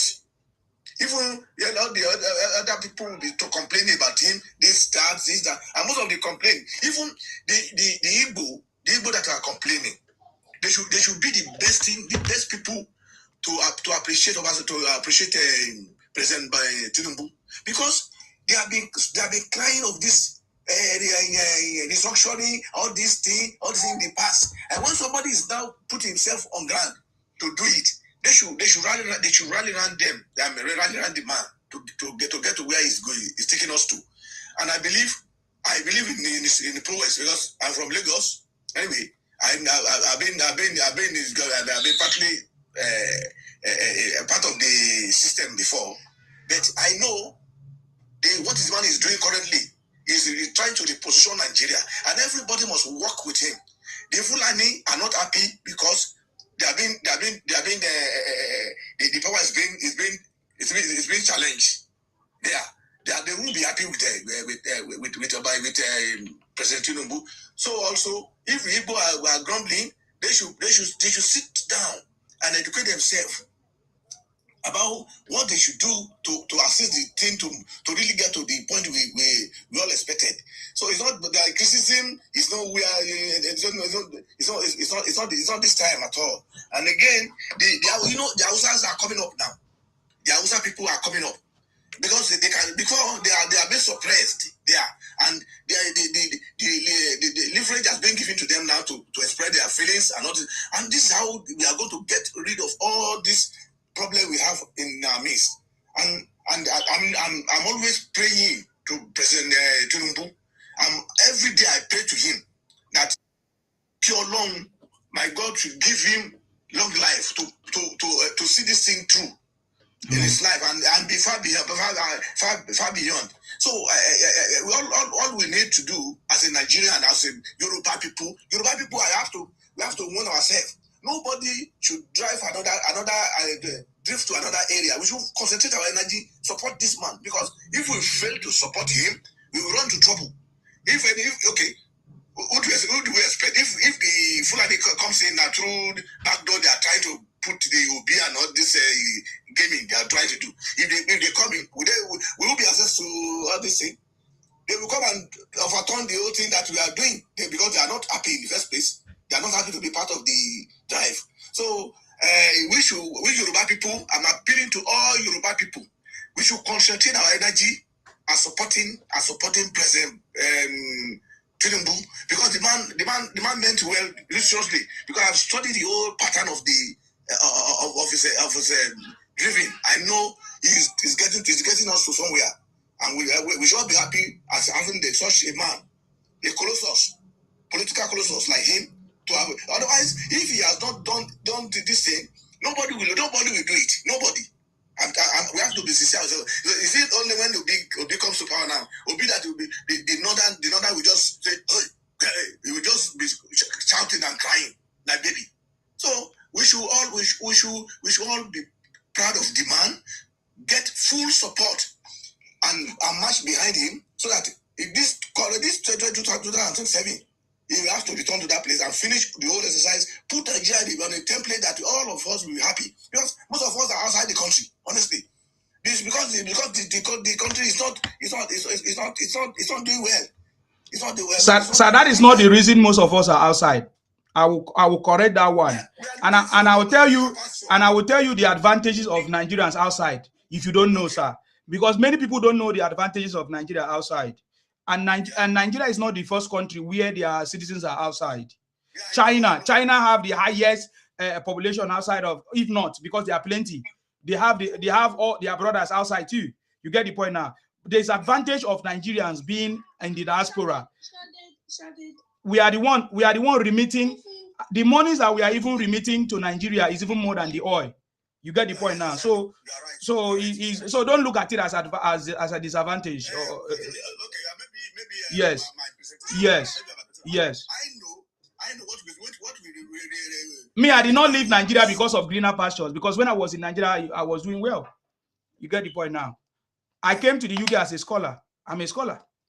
So that is why I'm here, and I'm still contributing to Nigeria. Most of my projects are in Nigeria. You know what I mean? So likewise. So yes. So people may be talking nonsense against the man, but we that really understand the tempo, the direction is taking us to. I know it's getting to somewhere, because like I said, no presidents. His predecessors, even the Ambassador John, who was a man, can take everything, because these people are.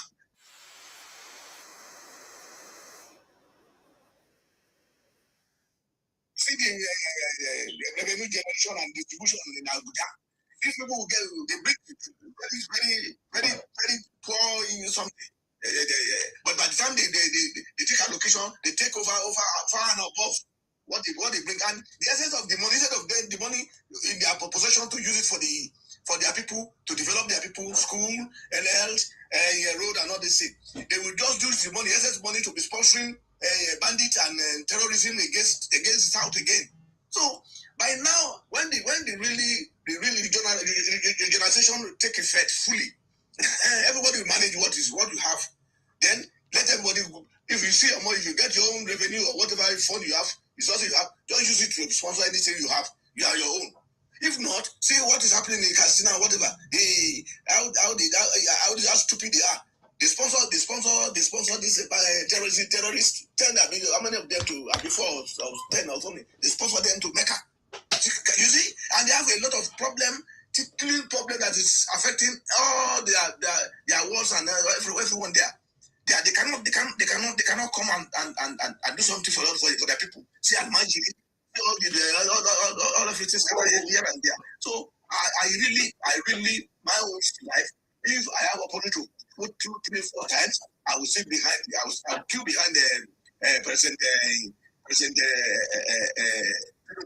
I'm always people. I don't have time. I say, God give me the spirit of this man. He will never talk. He's walking. Like walking. He never talk. You never see him talking. Everywhere I'm president. He's walking. Tenderly, seriously, tremendously. He's doing something fantastic. And you don't see him be talking here and there. That's why a lot of people say, something happened somewhere. You cannot go there and address them. Must he go there and address them? Must he go there? He's doing something. I want all what's doing now is become obvious to every one of us. And I pray to God to give him long life, good health, to finish what he has started. Because he cannot slow down on what is going. He cannot stop at this level. He has to finish Yoruba heritage. Thank you. Yes. Because he's supporting everything, and all of us that are talking in favor of reality and talking in favor of the reality that we are seeing on ground. May God give us that all of us be present. Amen. To enjoy Nigeria. Amen. They will be behind us. We are going to be part of the system. Amen. That's my Amen. Amen. Thank you very much, sir. Thank you very much, sir. Thank you very much, sir. I think you have made a lot of points. One of the points you made is that Tinubu survived even more when people criticize him, when people talk hate on him. And I think even Fashola has told us about him as well, that you underrate him or you take him for granted is at your own peril. You know, Tinubu do well when people criticize him, and we have seen a lot of progress already in this country. You know, even when we know that there are a lot of people who are fighting against the progress of the country at the same time. So, but all the people fighting against the progress of the country, President Tinubu is still winning. You know, he's still succeeding. You get the point now. You know, many of the insecurities, many of the issues that we are talking about today are politically motivated.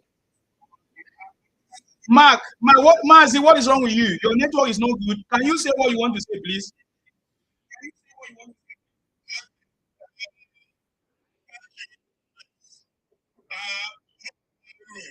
We can hear you. Go ahead. Are you hearing me? Yes, sir. I'm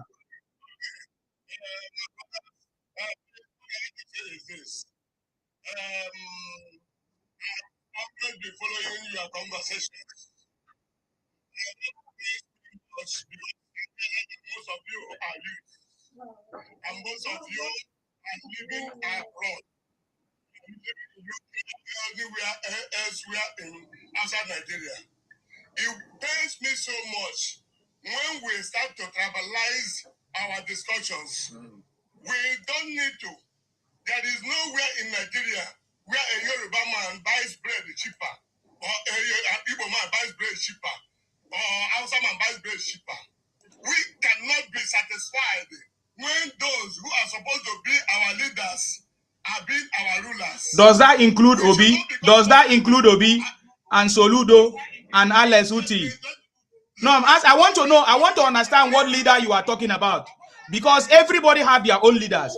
Is there anywhere in Nigeria your leaders are treating you well where you come from? No, are Igbo leaders working for the progress of Igbos? I want to know.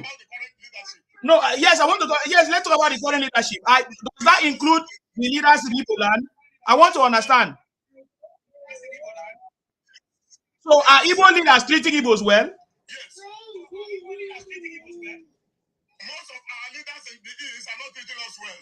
Exactly. So why is it that you guys don't talk about that? If somebody like him, listen to me, my brother, so that we can learn from each other. I cannot learn from Igbo man. It's not true that I will learn anything from Igbo man, because you came here now crying foul. You just came here now crying that they are calling you out. You are a young Okay, I mean, that's what I'm telling you. I'm using my youthful age to expose the criminality of Igbos in Nigeria. Everybody can see it. Stop hiding. You are an old man and you think that Nigerians will not see. You just said nonsense. Everybody came here and they were focusing, talking, addressing the issues. Now you came here fighting for your own tribe. No, he's going to vent his anger, but I need to correct him. Everybody, you listen to everybody making their own point. And now you are telling that it pains you that people are trying to do what? Oh, God, you are talking nonsense. Can you go and advise Igbo youth? Can you go and advise Igbo youth? I think you say you're an elder. Where have you advised Igbo youth before? Oh, God, go and advise Igbo youth and fuck off. It's an insult. What you came here to do is an insult. And I will not allow you to use my platform to do it. No, sir. I will not allow you to use my platform to do that nonsense. We already had enough. You already know what he's saying. You already know what he's saying. Fuck off. You don't have any important thing to say. Fuck off. You say you are Igbo elder. You are elder and Igbo land is the way it is. And you're not ashamed of yourself. If I'm an elder in Igbo land, I will be covering myself in shame. If you're an elder in Igbo land, you should be covering yourself in shame for allowing your children to become a disaster to Nigeria. Who is the person that want to talk? Okay, let's hear from you. Okay. Mm-hmm. I greet everyone. Yeah. What I want to say is that do you know that you are very stupid? Exactly. I want your Mazi Okoye, your stupid elder here. Let him listen to you. These are criminals. They want us to welcome. But you are the one that said I should allow the elder to speak. This is the kind of elder that they have given. Look at the kind of children that Igbo elders have given birth to. Nuisance. That's what I'm saying. You come here, you want to go and advise me. I'm from South. I'm not Igbo. So you can never see that behavior where we come from. This one say Isima will end up like Adeyiga grandson.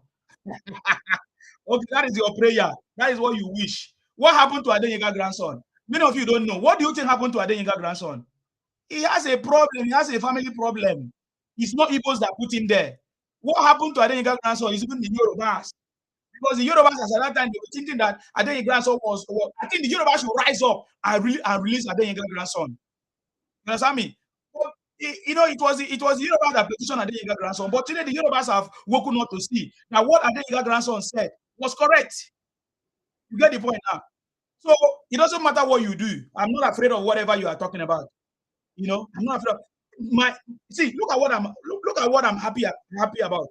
That I'm able to be alive to fulfill the wish and the prayers of our forefathers and our ancestors. Because our ancestors, they defeated Igbo leaders, Igbo elders, who tried to Igbonize us. 1967 Biafra War in the south of Niger Delta. These are the prayers of my forefathers. They pray that our children will continue to stop Igbo criminality. Yes, that is what they said. According to the story, they said the rising, the children of the foreign Biafrans will rise up and fight to protect their country. Today, we are the one doing it. The South people are protecting their territories from Igbo expansion agenda. This is what is still happening today. Is what is happening. You understand me? This one's Demand PLC say you are wasting your time, you are still Igbo. You are very foolish. You are very, very foolish. You see my name, you see my face. What I noticed from them, they always criticize people. They always criticize people. The Igbo people we are not afraid of criticism, sir. That is not what we are noticing. It's not about criticizing. What we notice is that they are criminals. They are trying to force us to be Igbos for any other person to see what they see as Igbo person. I'm not from Igbo land. I don't live in Igbo land, so I don't see what you guys are seeing there. I'm from South. My place is more developed than Igbo land. You understand me? You get the point now. Look at this one now. You say, oh, you are Igbo. Come Come and take me as Igbo now. Unity beggars. I've never seen a tribe beg people to become Igbos. Use all kinds of tactics. Doesn't make sense. You get the point now. Oga, I will continue to expose you. I will continue to expose your stupidity. You understand me? I will continue to expose your stupidity. He said, Oga, Yoruba see you as Igbo. He's a foolish Yoruba person that will call me Igbo right now. Any Yoruba that call me Igbo is a criminal. I've said it many times. I'm not afraid. I tell you the truth. And I know that the Yorubas are not illiterate. They are not foolish. They are not criminal. So they know. If they see me, they know that I'm Akwa Ibom. I'm from South South. That has happened in the past. When we didn't know it, now we know. That time, they used to before the amalgamation, the code was very three. Yes. And all the South and Southeast were together. Yes. So based on that, an average Obama will say, when they see Alabama, and they will say, Anaibu. When they see Edoma, Delta, and they will say, Anaibu. But now, everything is being clear. Because we know who is who. Definitely. So Southwest. Not Central, not Central. All they have 6 political souls now. No longer Mazonia. Mazonia has failed. In fact, that's my joy. That's my joy. That's my joy. This is true. This thing is true. One will identify where you come from now. It's not like what you just pointed out now. I think we Yoruba people, when we see people from the east, because all of them, to Equated or to Port and this, we call them Igbo. So you now that we got that this new development, I think everything will be everybody will know how to guide all these various things and bad things around you. It is clear. So we should thank God for that wisdom they give our leader. Okay. Thank you. Yeah, thank you very much. There's no problem with that. Thank you very much. You know, that is how, you know, what that man came to do, what that Mark Okoye is an Igbo man. That is the same way Igbos behave. When they come to your platform, they want to come and tell you to run your platform. They want to come and tell you they know better than you. They want to come and prove that it's an elder. What a stupid leader. Or what a stupid elder. That you don't help your people in your space where you come from to be better. That you have given birth to children that have become a nuisance. That you have given birth to children that are in prisons all over the world. That you have given birth to children that are kidnappers, organ harvesters, and you are proud to say that you are elder. No, you can never see that kind of elder where I come from in the South, in Niger Delta. And that is why I don't want to end up as a stupid elder like you. I'm doing it for the future of my own people, for the future of my own children. That's why I'm not going to keep quiet. So when I hear you say, oh, Nsima, you are an elder, you hear us, I'm young. So because you think I'm young, I'm naive? I'm not. I'm not like your forefathers that was naive, that was so selfish, that buy your people and run away to Ivory Coast and leave you people to languish in hunger when you don't have nothing to feed. You can never see that from where I come from. And then you now blame other people for your predicament. You will never see that happen in South South. You get the point now. So don't come here and tell me you're an elder. In fact, when you trigger me when you say you're an elder, that's the problem. Because when I look at the Southeast, I was in the Southeast. I know how you guys are criminally minded, how you guys are buying your people. In fact, there's a lady, I'm going to play that video now, of a lady. She in fact, she was crying that she is into drugs today because of her uncle. The same elder, the uncle that brought her into powder. And she's crying today, looking for help. The same elder. Who knows what this Mark Okuye has been doing? You know, kidnapping people behind, calling himself Odogu, poisoning people. You're very stupid. Just like, thank you, sir. Nonsense.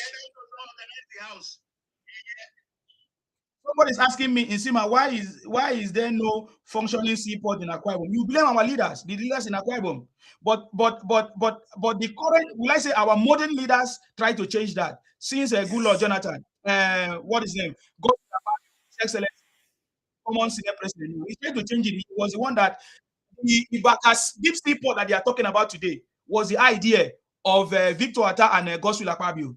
So every successive leaders or governors that come, they are using that to campaign for election. So under this government, we have seen that President Tinubu have approved the Ibaka seaport. So what they are doing now is they are doing several negotiations and consultations to get partners and all of that will come and start up the Ibaka seaport and all of that. So you can blame our leaders for anything that is wrong in my state. You blame my own leader, because my leaders in my state, the governors they are in charge of development of our state. Anything good that comes to every state is your governor, is your leaders that will bring it, because you're forgetting that you also have state assembly. You have state assembly. So if all the state assembly cannot suggest or bring a bill that will bring good things to your state, to your region, then you are stupid. How can you be blaming the federal government? They are very foolish. The federal government, their job is to remit money to the state. And they have been, ever since inception, ever since I was born, I've never heard that the federal government is owing any state. So what is the state using the money to do? So and before now, of course, the seaport, you need to get license from the government or from the federal government, of course. So the state governor have never said that the federal government have rejected the license. No. It has always been that the state governors are not ready to do what they need to do. My government and my governor today, His Excellency, what's his name again? Pastor Omo, PhD, do not have any excuse, because under this government, President Tinubu, license are given to everybody, anybody, as long as you want to bring development, as long as you want to do good things.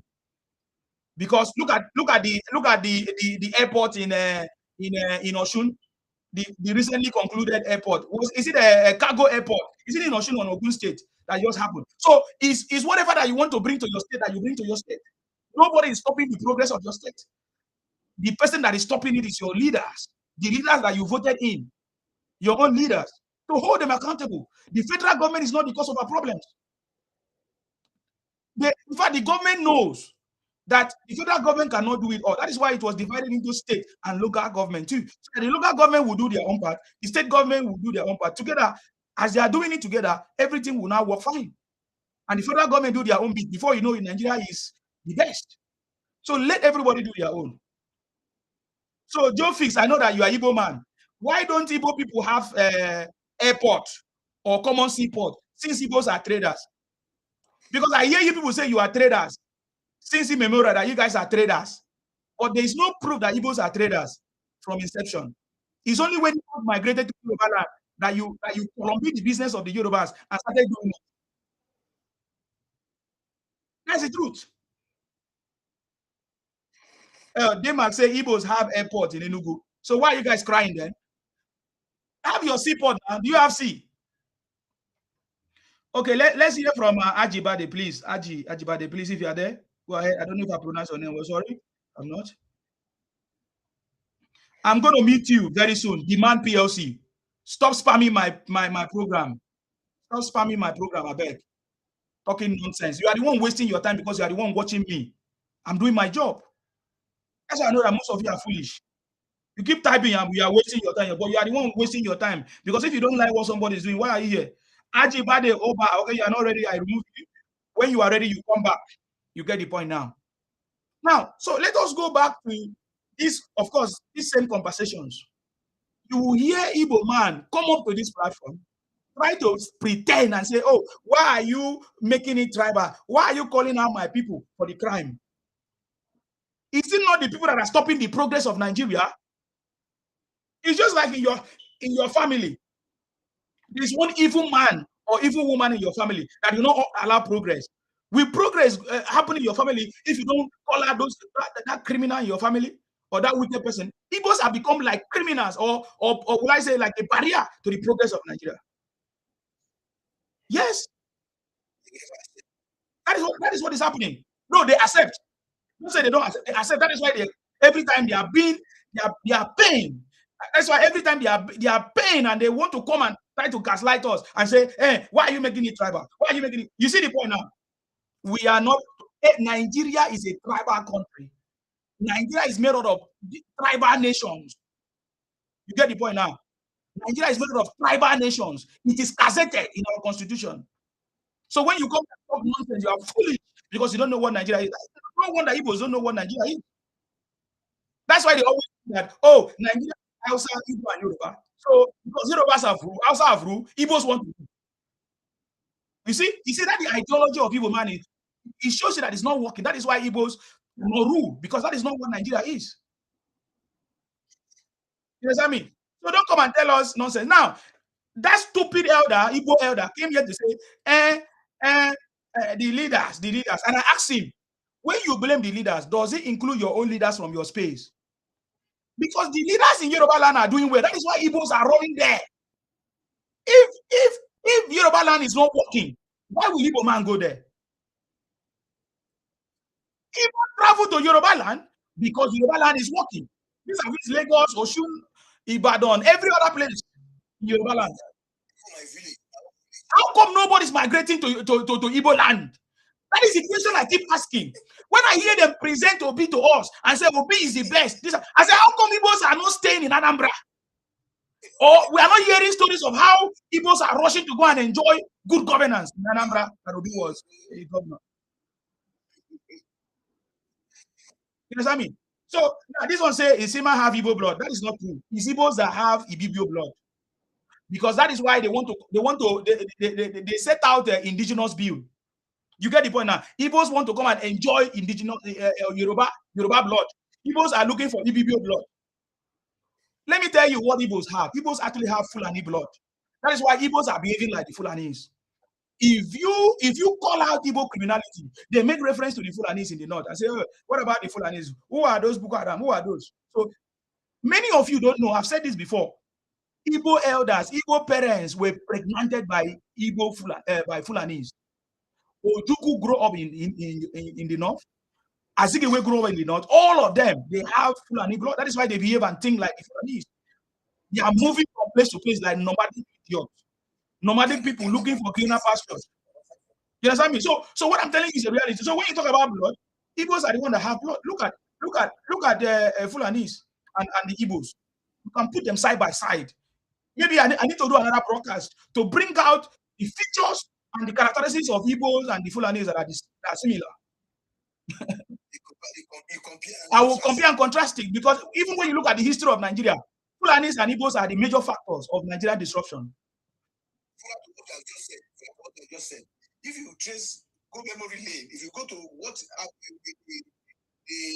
population of Nigeria, Igbo and Yoruba, Azikiwe and Obafemi Awolowo, you know that is where the problem, we have been having that problem from them.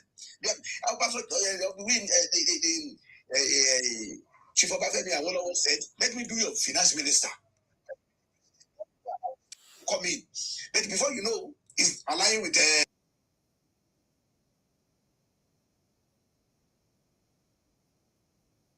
for a man like our Chief Awolowo that forget to bring the idea that let me do your finance minister. Is minister under president? Yes, it's a minister under prime minister. But you be the prime minister. Why I be the finance? The man was not happy to hear that. Before you know, he aligned with the NNPC.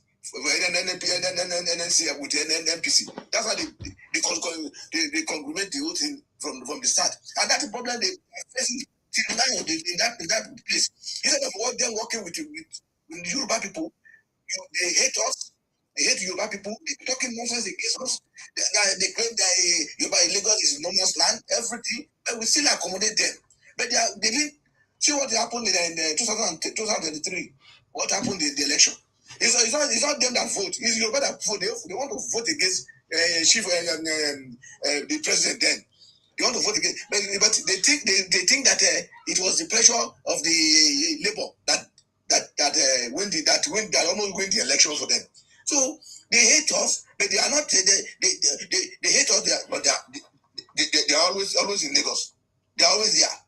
They hate us. Yoruba people they are backsiders, they are these big biters, they are this, they are that. They describe us to all names, they give us all names, all sort of names. But yet they go and see the way they are migrating to Ogun State now. Go and see the way they are migrating to Ogun State now. In droves. In droves. They are going to Ogun State now in droves. Because of Dangote port there and all those stuff. And latest development there. Yes. Now they're migrating there. Even Ekpe, see them there. They are building houses there. They live among us, but yet they were criticizing us. Yeah. But how many of us that can go to Enugu or Anambra to go and do anything there? You can't get access to them. They won't allow anybody, even Anambra people and what they call them and Enugu. They don't give them chance. They don't give them chance. How would that place develop? It can never develop. That's how they will remain like that. They all of them are rooting to Yoruba land. They want to show us in Yoruba land. And when you talk, they say you are too tribal. You are too this, you are that, you are those. So I mean, those people have to work on themselves. Instead of them to work with this present government to really make sure the power comes, the demand comes back. They are antagonizing. They think Obi can do a lot, and Obi cannot do a lot because they want to use Obi. They want to use Obi because once Obi vicious in something and lost the election, the man will come up from there. Or if he wins, like they are projecting, if he wins, the other man, the man, the Kano man will just come behind. How many? What can you do in 4 years when you because of desperation? Because of desperation, you are now suggesting, you are now bringing an idea that you only want single first time. As if you are a magician. Those people are doing it, they don't get it right. So let's see how it goes. So sir, what is the roadmap to Obi winning election in Nigeria or any election at all? Can Obi win any election in Nigeria except in the southeast? I can tell you it cannot, because you see, where is what do you call it? With basis. He has got to know where to sponsor where is he coming from? He cannot win election. See, APC, how they establish themselves over and there. And they are working decisively to get them achieved. Let's see, where is their party? Where is their party? Are they in the parliament? Are they in this? They should go and do their groundwork well. They don't even have secretariat. They don't have a secretariat enough to fight for 3 states. You guys have to be the election. Election by media election. Facebook election. Okay, we will see. We will see. I know it's not getting anywhere anyway. But now my fear is that they will be shouting and they rig the election. When you don't have the stuff of getting it. See, they just be criticizing government.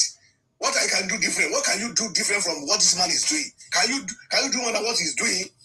They won't come with a viable option suggestion for government. They'll be criticizing here and there. He's doing this, he's doing that. What can you different when you come on stage? What do you intend to do different from what this man is doing now? That's going to be better than what he's doing. You have to be telling us. They are not telling us anything. They're just roaming about the street and talking nonsense.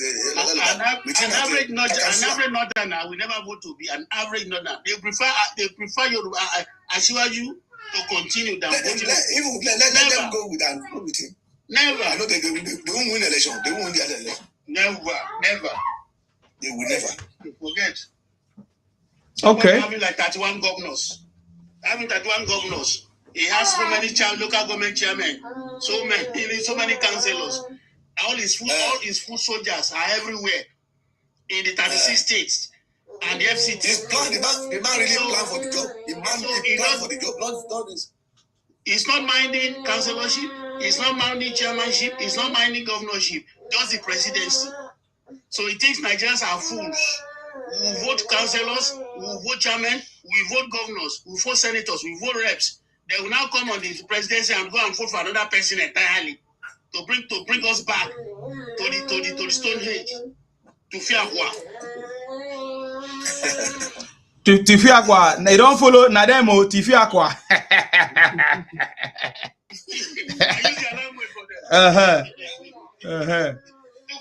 Tifiakwa.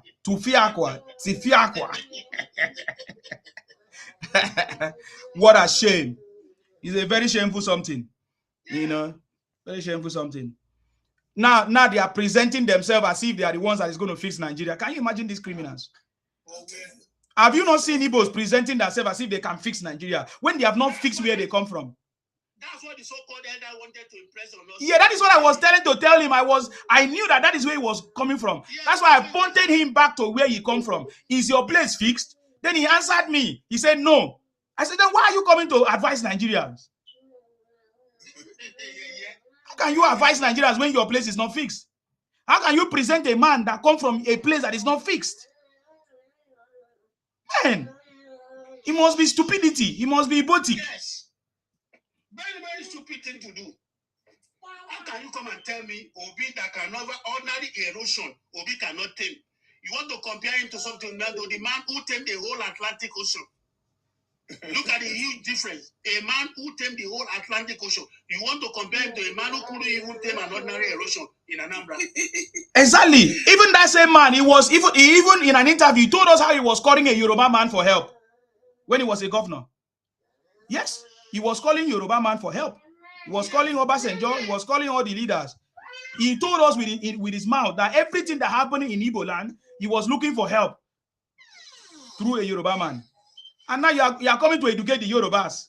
Are you normal? He said we are not in Nigeria. That's why we're saying this. How much they sell bread? How much he's just talking. He's talking nonsense. Bullshit. Talking about Nigeria. Is it not the diaspora that have been sustaining Nigeria until President Tinubu came?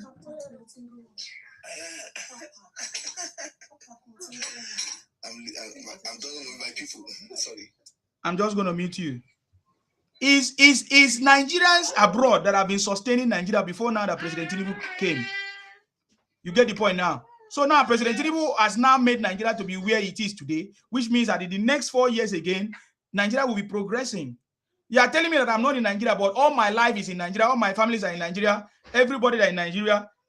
And you are the one telling us that you know more than us, know Nigeria more than us. I just came back from Nigeria. I went and established a business in Nigeria 2 months ago, and the business is thriving now. It's doing very, very well. I've set up another business. Even just yesterday, I set up another business. So what are they talking about? I don't know. They are just talking nonsense because they are trying to bring their brother. That's why I'm telling you that there is no way as it stands now. I'm telling it to the face of everybody and to the face of Igbos. There is no way Igbos can become president of Nigeria as it stands now until they change their mentality, until they change their ideology, until they stop the marketing Nigeria, until they stop running their propaganda. There is no way. Saying that running propaganda against Nigeria, the marketing Nigeria cannot make you president, and Nigerians will never vote you. It's only Igbo criminals that will vote you. Simple. Obi is an Igbo project. Obi is a Biafra project. Exactly. Exactly. Stop telling us nonsense as if we are children. We've told them that times without number. That a vote for Obi is a vote for Biafra. A vote for Obi is a vote for Biafra. Any Nigerian who tries it is voting for Biafra. So no way for him. We saw it now. We saw it, sir, during the last elections. Is it not the Yorubas that made Obi to be who he is today? Yes. Yes, it was the Yorubas. Even it was a Yoruba man who was his DG, who was the one that his godfather, Patomi, even Obasanjo. It was the Yorubas were the one pushing Obi. And I love it because that balanced the equation. And I love the Yorubas. The Yorubas are almost everywhere anyways. They know how to play politics like the Northerners as well. So the Yorubas were the one backing Obi up. And that is why he was carrying his shoulder. Who did Obi call? Was it not a Yoruba bishop? I'm asking, was it not a Yoruba bishop Obi called? Yes, Daddy. Everything about Obi cannot be without the Yorubas. Obi business today is in Yoruba land. That is why Obi did not even condemn what is going on in the southeast, because he knows that his business is not affected, because all his business is in Yoruba land and the south, and maybe in Abuja and some places. That's the point. Before now, during the establishment of Fidelity Bank of Nigeria, the profit Fidelity Bank made in 2026 has never been made before in their history. They tripled their profit under the presidency of Ajiwaju Bola Ahmed Tinubu. If Obi says anything negative against Ajiwaju, he is being myopic. He's being myopic and being insensitive to the kind of money that is going into his pocket during this man's presidency. And he's showing how an ingrate how ungrateful he is to the man who is making his business to flourish. Go and check the records. Fidelity Bank has never made the profit they made in 2026 ever before in their establishment before now. You can't come in out to say, Shojo has spoiled the economy. Whereas you are the one ripping off. You are reaping the enjoyment, the surplus that is coming in from the president, from the presidency of Bola Ahmed Tinubu. Your Fidelity Bank is making load of profit inside this regime. If his policies are not right, will your bank be making that profit? You come now and you are putting that money, you are using it to buy Yoruba. Let me use Yoruba proverb for him now. I'm talking to Obi now, personally. You are using somebody's money to buy oil, to buy salt, to buy pepper. You are using it to cook your food, and you are abusing that person. Don't you know that you are causing yourself? You are causing yourself because somebody is developing you, is making you. You are packing the money, is helping you to make inside your pocket, and you are coming out to say rubbish against him, and you think you get to answer wrong. No way. God doesn't work that way. So we're telling those who are just following him, we're making him understand now. Obi is sawdust-headed. He doesn't have an answer to anything economic in Nigeria. He keeps on going to Harvard, collecting the credit, doing crash courses up and down, saying I do from marketing to marketing, or how did he call it? China to China. Yeah, he studied marketing to marketing, or business. Yeah, business to business. I don't even know what he was saying. Container economy. I don't even know what he was even talking about. They are not serious in Sima. We are waiting for them. August is around the corner. May God spare our lives. Amen. Fire for fire. They don't already hear him now. They don't already hear him, sir. In the hear him. We can argue against them. Now, false. If they, anything they bring, they will collect. Godwin, when I brought you here to speak, you couldn't speak. Look at you as an Igbo man, you are challenging an Akwa Ibom man. Is that not stupidity? Are you seeing Akwa Ibom people inside prisons? Bring your Obi. If Obi is your candidate, bring it on board. Let's talk about it. Don't come and be using gaslighting that you are an elder, this and that. When leaders, Obi is not the kind of Obi is not exemplary leader that Nigeria needs. No. Southeast can do better. Let them bring another person, not Obi. If Obi is a leader that Nigeria needs, Igbos would have been rushing him. The Igbos that I know will not allow him to be the leader of Nigeria. Exactly. Yes. Because they keep good things for themselves. Yes. They wouldn't have allowed. Why is it that they have not used the expertise of Obi to build Southeast, to build Igbo land? Ever since he left in government, there's nothing. Obi never brought anybody out of poverty before in his life, even as Igbos recognize him as a billionaire, because I don't see him as a billionaire. Where are his people? As we can name names, those that have worked with Asiwaju since 1999, we can name names. Dele Alake is one of his ministers. Fashola is still 100% with him. Just name it. Just name it. All of them are there working with him. Look at the CBN governor. If the former finance governor,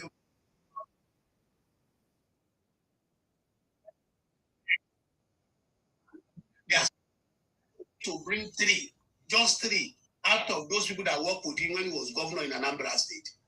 They couldn't trust his judgment. They couldn't trust his person. They don't like his personality. That's why they are not associating with him.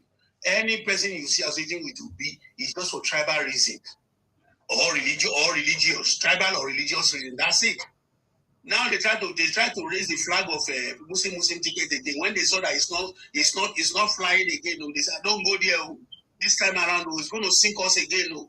The way it will sink you in 2027, it's going to be more than 1,000. How it sunk you in 2022. Go and write it down. Bring the religious card or the tribal rubbish again in 2027. You are going to be in for it. You are going to be in for it. We are all out for you this time around. So we are seeing the good work Ashadu is doing. Exactly. So let him continue with the good work. And we are solidly behind him. And we believe every patriotic sane Nigeria should be behind him. Definitely. So that the good work continues in 2027 by His grace. Amen. And that is why we call Tinubu the master strategist, right? Go and look at it. When people were predicting Muslim, when Obi was campaigning with it, and I see many Igbos using Lagos election in 2023 Lagos election as a, will I say, a bragging thing. It was not Obi that defeated Lagos, that defeated Tinubu in Lagos. Obi did not win Lagos because of him. Lagos, full of Christians and other religious people.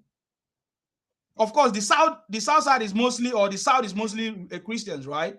So the rhetorics of Obi that it was a Muslim ticket is what made some people, Exactly. you know, is what cajoled some people. It was not that Obi was a good person. It was not that Obi was a good leader, or it was not that Obi was a good alternative.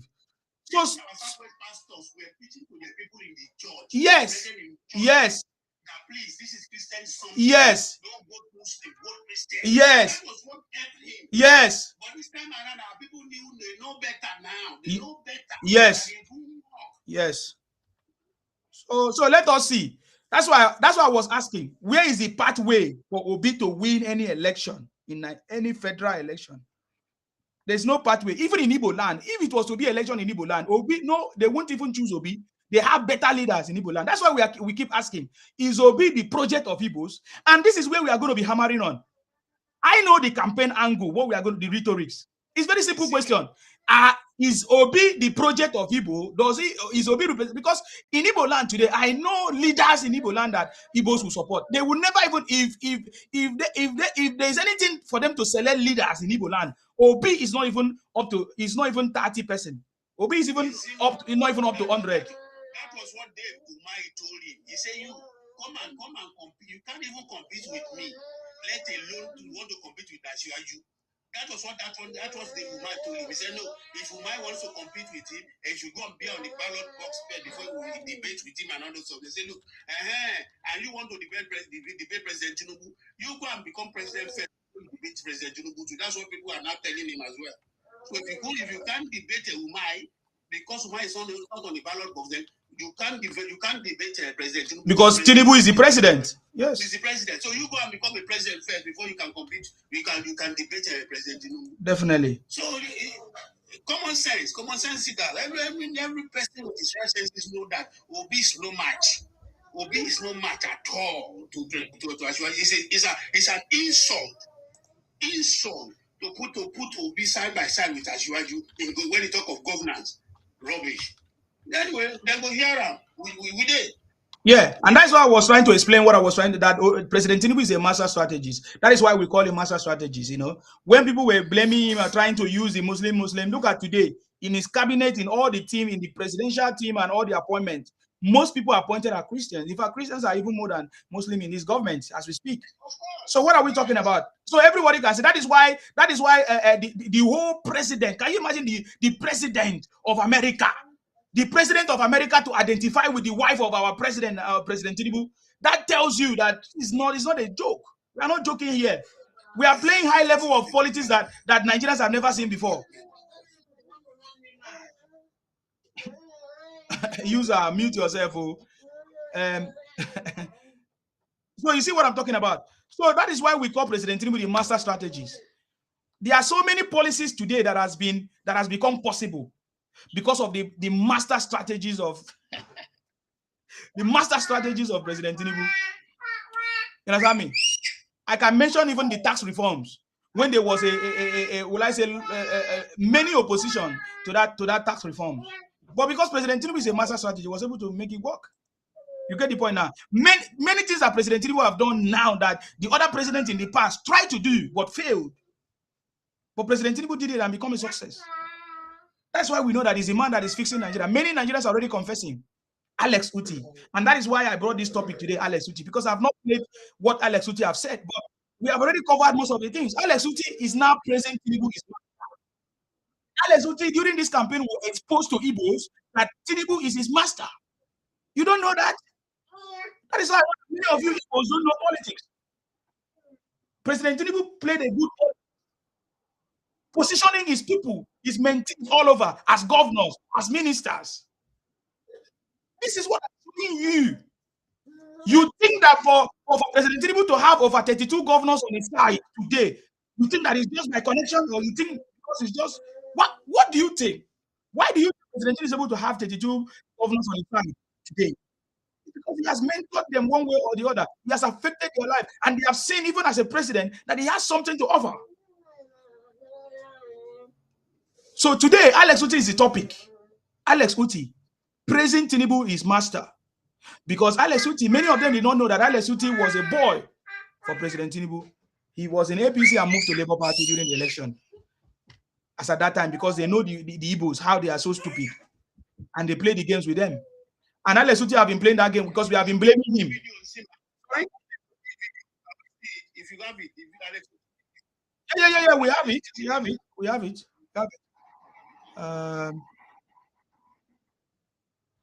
I'm even reading one of the comments here. Somebody said, Alex Otti, the supposed best governor in Nigeria, says that we, the people, should be thankful for this administration.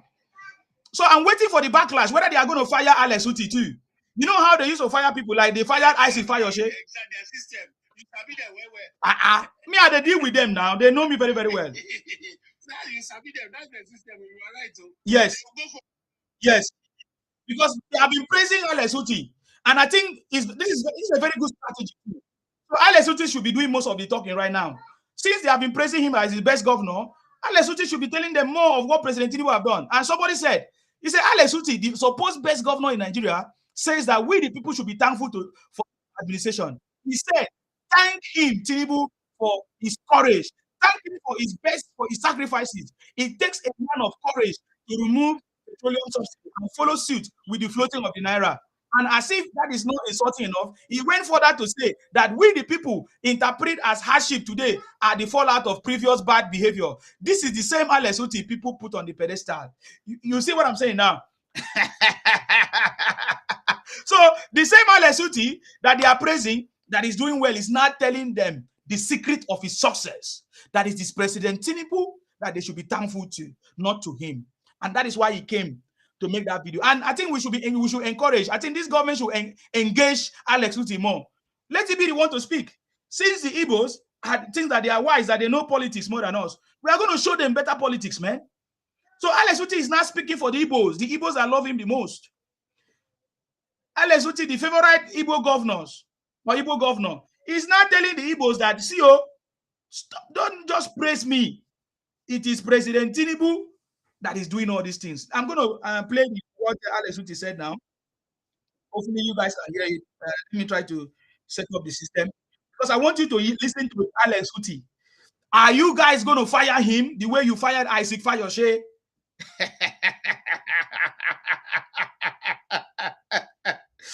Because anybody that speaks the truth, you guys always go after the person, especially if the person does not praise or bingo or does not align. This, you know, they love Alex Otti, right? Because Alex Otti has been visiting Nnamdi Kanu, do the things that they like, say the things that they like. Now Alex Otti is telling them, my boss is Tinubu. You guys should be grateful to him. That this man, Tinubu, has the courage, that he has sacrificed a lot for the progress of Nigeria.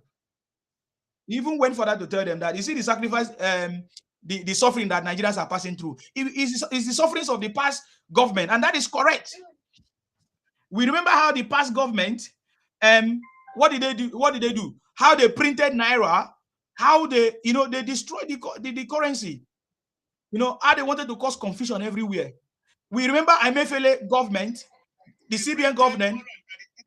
133 trillion paper money. 133 trillion paper money. They printed. 133 paper money. Jesus, 133 trillion. Trillion. Can you imagine that? Yes, paper money. What about the forfeiture of Malami wealth? What about the forfeiture of the CBN governor, Emefiele? That shows that. Sorry. No, I said no president, no Southern president tries that except nobody, because those guys are talking, they are northern sacred cows. Yes. They are northern sacred cows in Nigeria. Nobody just touched them. Look at every They came and met with him. He said, look, let the law take its course. I'm not going to interfere in the judiciary. Yes. He said let the law take its course. Yes. I'm not going to interfere. Yes. Let El-Rufai go and face whatever the law says about what he has done. That's it. It takes a president with courage, my brother. Yes. So that's how we even saw the wife of El-Rufai trying to blackmail Tinubu that, oh, it was El-Rufai and her that was campaigning for Tinubu. If Tinubu say a word, that something would change. She was trying to blackmail Tinubu, but that did not work. You get the point now. So it's true. That is why all of them are trying to mount pressure on President Tinubu, but that is a man. So let us listen to what Alex Otti said about Tinubu. Let's go.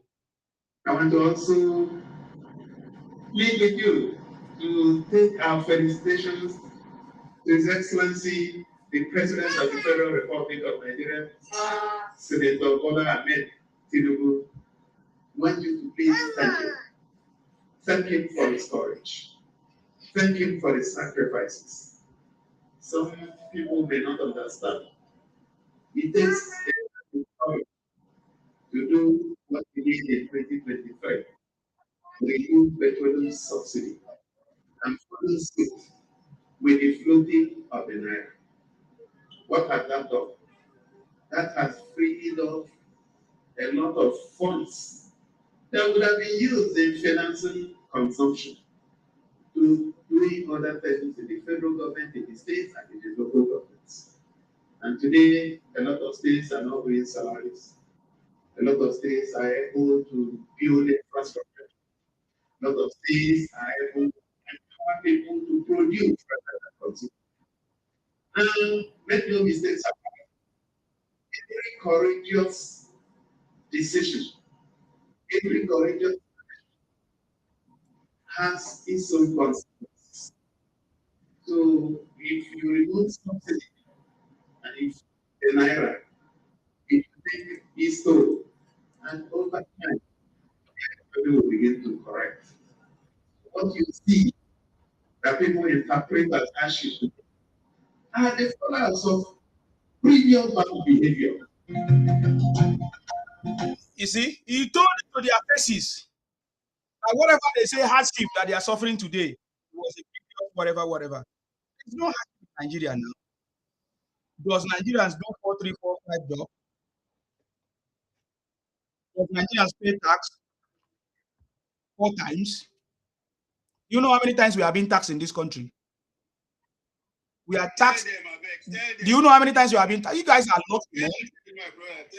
I'm telling them, sir.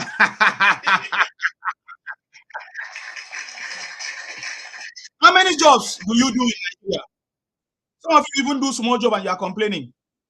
We do 3, 4, 5 jobs in order to feed ourselves, feed home, and take care of everybody. To even pay our bills too. Do you know how many times we pay tax? You don't know. You are just staying in Nigeria making noise. That's why I say I wish many of you will have money to travel so that you can see what we are seeing.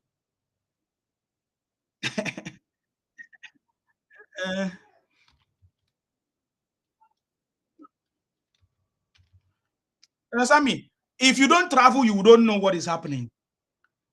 If you don't travel, you don't know what is happening. I hear when many people, when they come to this platform, they say, hey, Nsima, you are there enjoying. Why don't you join me and enjoy if it's easy? Why don't you come and enjoy? Who lives abroad and enjoy? Tell me who lives abroad and enjoy. Is it because don't you? Let me even tell you some things. It's a very shameful thing that we don't want to talk about it. When Daniel Biwala was saying that the kind of jobs that we do abroad in order to survive, many of you were mocking us. Many of you were mocking and antagonizing what he was. It's correct, but many of us abroad don't want to speak, don't want to say because it's a shameful thing. To defend that why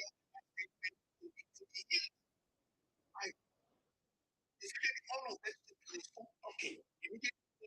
I made my comment. I say we are into modern day slavery here in abroad. We are into modern day slavery. I'm telling you, what you guys are enjoying down there, you are enjoying your freedom. You are enjoying so many things. If you know how to tap the potentials in Nigeria, you'll be better off for it. And if I had my way, second time around, my second life, If they ask me to support, I'm not living in Nigeria, I will stay in Nigeria. I will stay in Nigeria, even me too, sir. I will stay. If I live in Nigeria, I don't pay rent. Why should I? Yeah, many things we didn't know before we embarked on the journey. No return. Exactly. Before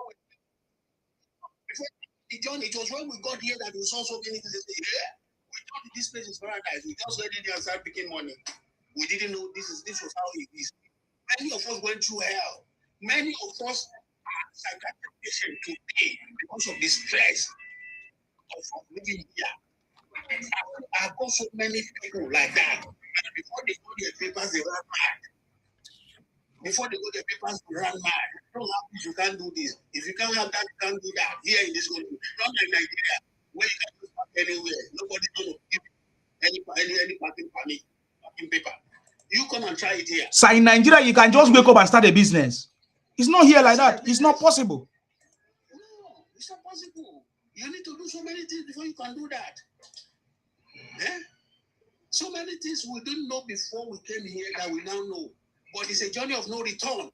I say, oh, God, I should stay. But there's no way.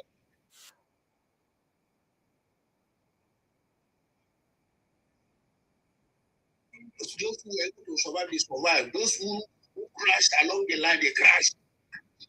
And those who are just living and surviving, they are here.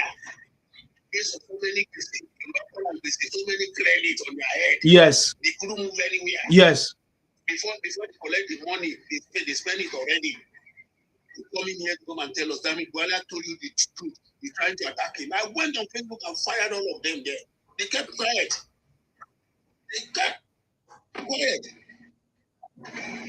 So may God help us to arrange our country, Daddy. Amen. Amen. On track. On track. Yes. May God continue to help him to steer the wheel of progress. Amen. Setting the pace. Amen. He has no opposition.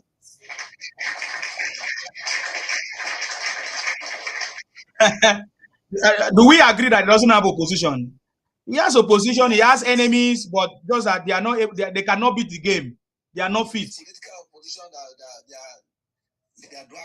Yeah, that's what I'm saying.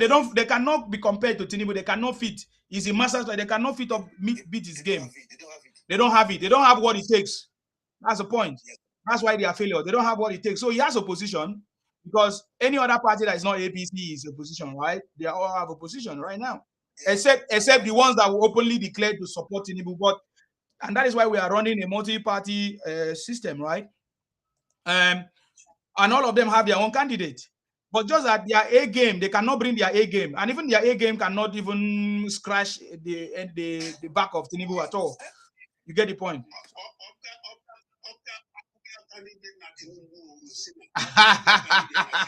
Have they declared it?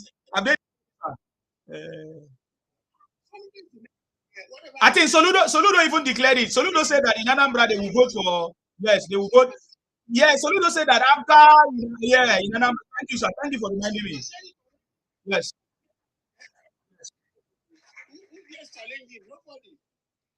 He said it already and they ratified it because there's no, if you look at the INEC quota, there's no candidate for Obga in the 2027 presidential election at the moment. So what is the confidence of all these guys? People like Obi or Atiku thinking, what is their confidence? What did they bank on to think that they can defeat Tinubu? Please, do you know what is it what did they bank on? Because sometimes I look at it, I see nothing, I say, this guy is foolish. What is it that they bank on? Can you talk on that? In Sima, they don't bank on nothing. They know they are defeated already. You know what Kwankwanso said? When Tinubu pitched Shetima again, as running mate, Kwankwanso said he has made another plus again by recusing Shetima again. That he has made a good choice by bringing in Shetima again. They knew, but they just have to play the point. Like someone like Kwankwanso is working towards 2031. When he's going to come out as another candidate. So he's just trying to hang in on there so that the Southeastern people will say, he supported us in 2027. No, let us support him in 2031. So one was just trying to arrange it. Even Obi himself knows the way he talks, the way he moves, you will know he has that defeatist instinct in him against Ashwaju. They are already defeated, they know. But they're just trying, and they're getting money from there as well. Yeah. Of course, they're getting money from there because people are contributing money here and there and to fund their campaign. All right. And so they make use of that money as well. It's going to be useful for them. So they know what they are doing. Okay. So they're talking us of confidence and all those stuff. They don't have any confidence. If they have any confidence, you will see them coming out with policies. You will see them coming out with their manifestos. You ask Obi, how is he going to do this? How is he going to do that? He will tell you, I'm not going to reveal it's my secret. I'm not going to reveal it. What do you mean secret? If you say it first before everybody, people will know Obi has said this. Anybody that says the same thing, they will say, no, Obi said this thing first. This person is just this candidate trying to copy Obi because that's what Obi plan to do for Nigeria. So they don't have any confidence. They're just trying to pull along that they used to do. Then when they lose in 2027, they will go back again accusing the judiciary, accusing INEC, blaming it on rigging and all those stuff. Because they don't just have what it takes to contest against the Jagaban of the universe. Is it the work he's doing? Anytime he has already appointed renewed ambassadors already. Those ones are going all about now. Even in the southeast, showing the southeasterners all the routes Baba is constructing in the southeast that is beneficial to the people in that zone. So it's a done deal already. If you hear the way Abla was talking with Shehu Okunbaloye of Channels, he got a point. Shehu was asking him, "Are you going to rig the election?" Abla they say, "What you going to do mean by rigging?" There's not going to be any rigging about that. What I'm telling you is that Ashwaju is going back to Azura. You're talking about lose. If the meaning of lose is going back to Azura for Ashwaju, then so be it. How will Ashwaju lose election against a minion like Obi in an election? What has Obi done to impress the people? Well, you know what I love about our Nigerian people? As things are going on, majority of people will not talk. Yes. They're seeing things. Yes. They're saying things. They will just be keeping quiet. They will just be keeping quiet. When the time comes to do justice, just like Professor Kiyamo said, when the jungle mature, we will see who is the king. Who is the father? Who is the master? When jungle mature, that is 2027 January, and that's the only they will know who their true father is. Actually, is their papa. Okay. So, say don't do, Baba. Say don't do. They Yes, don't have sir. any confidence. They just bragging. Egongu, welcome. Egogo, Edo is shining. Thank you. Yes, Isima, God bless you. God bless you too. And may God bless everybody that is watching on your platform. Thank you. Amen. First thing, good evening over here in Nigeria, in Edo State. My governor is coming to UK this month ending. Isima, I believe you are in UK. Really? Yeah, my governor is coming on the 31st. Is he coming to catch what's the name of that man? No, he's coming for a program. You know, those of our people in UK, in London, that will be expecting to see the governor, or to hear from him, or to have some relationship or conversation that don't have the chance to come to Benin. Now the governor is now coming to UK to do meet and greet. Okay. With them. Yes. That's good. Isima, as a politician, Isima, I've registered a lot of people today in my polling unit. Very good. That this voters registration is going on in EE State. Yes. Isima, are you hearing me? I can hear you now, loud and clear. Good.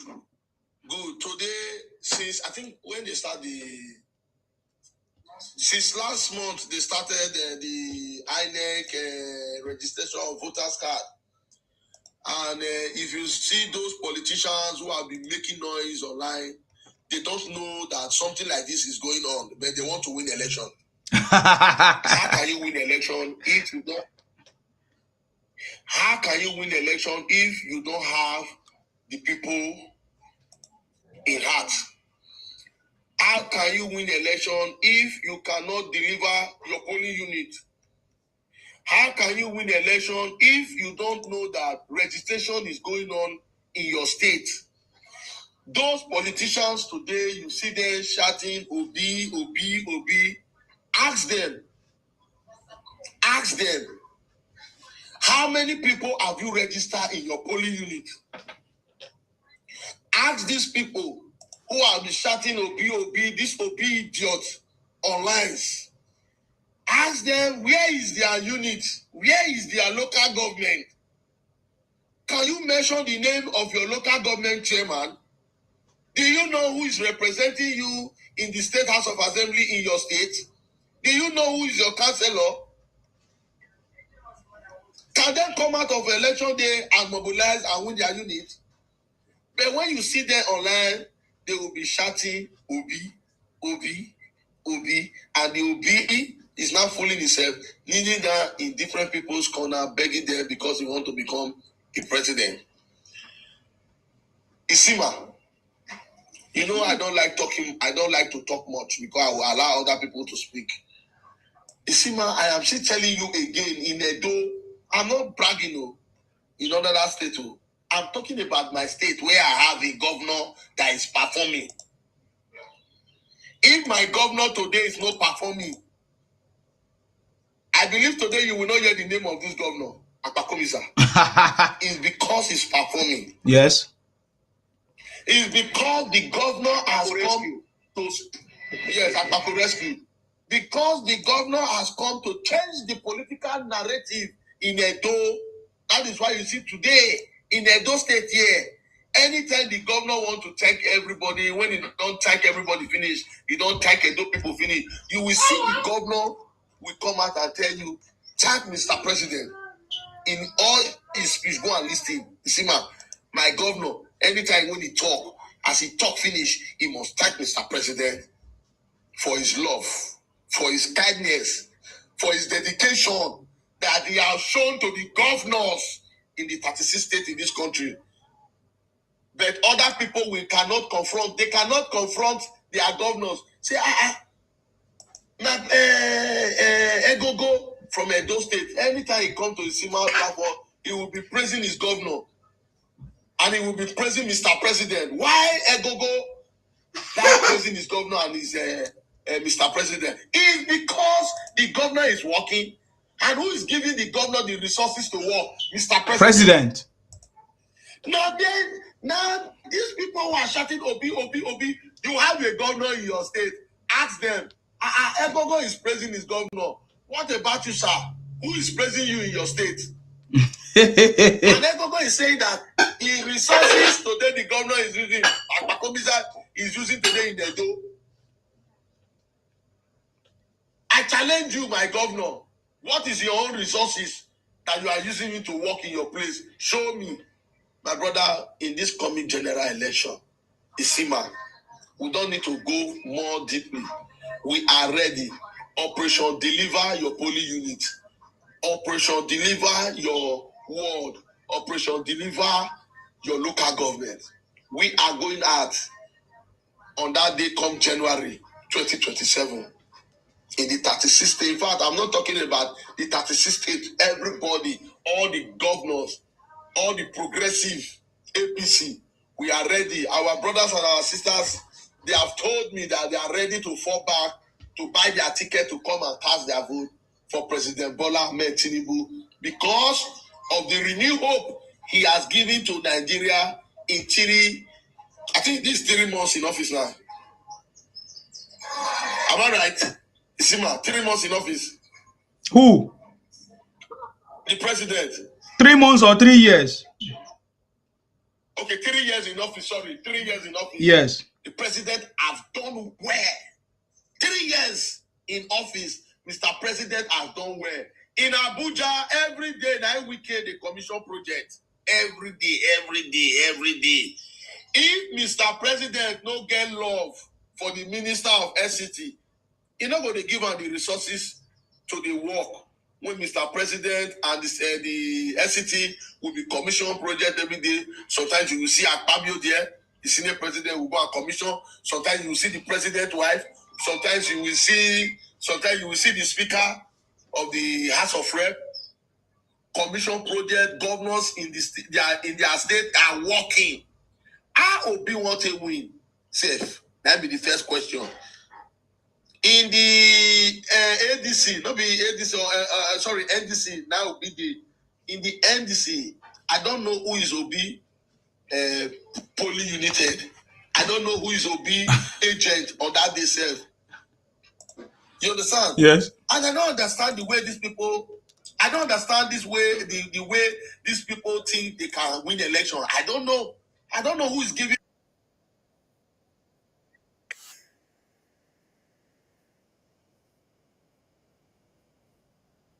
orders.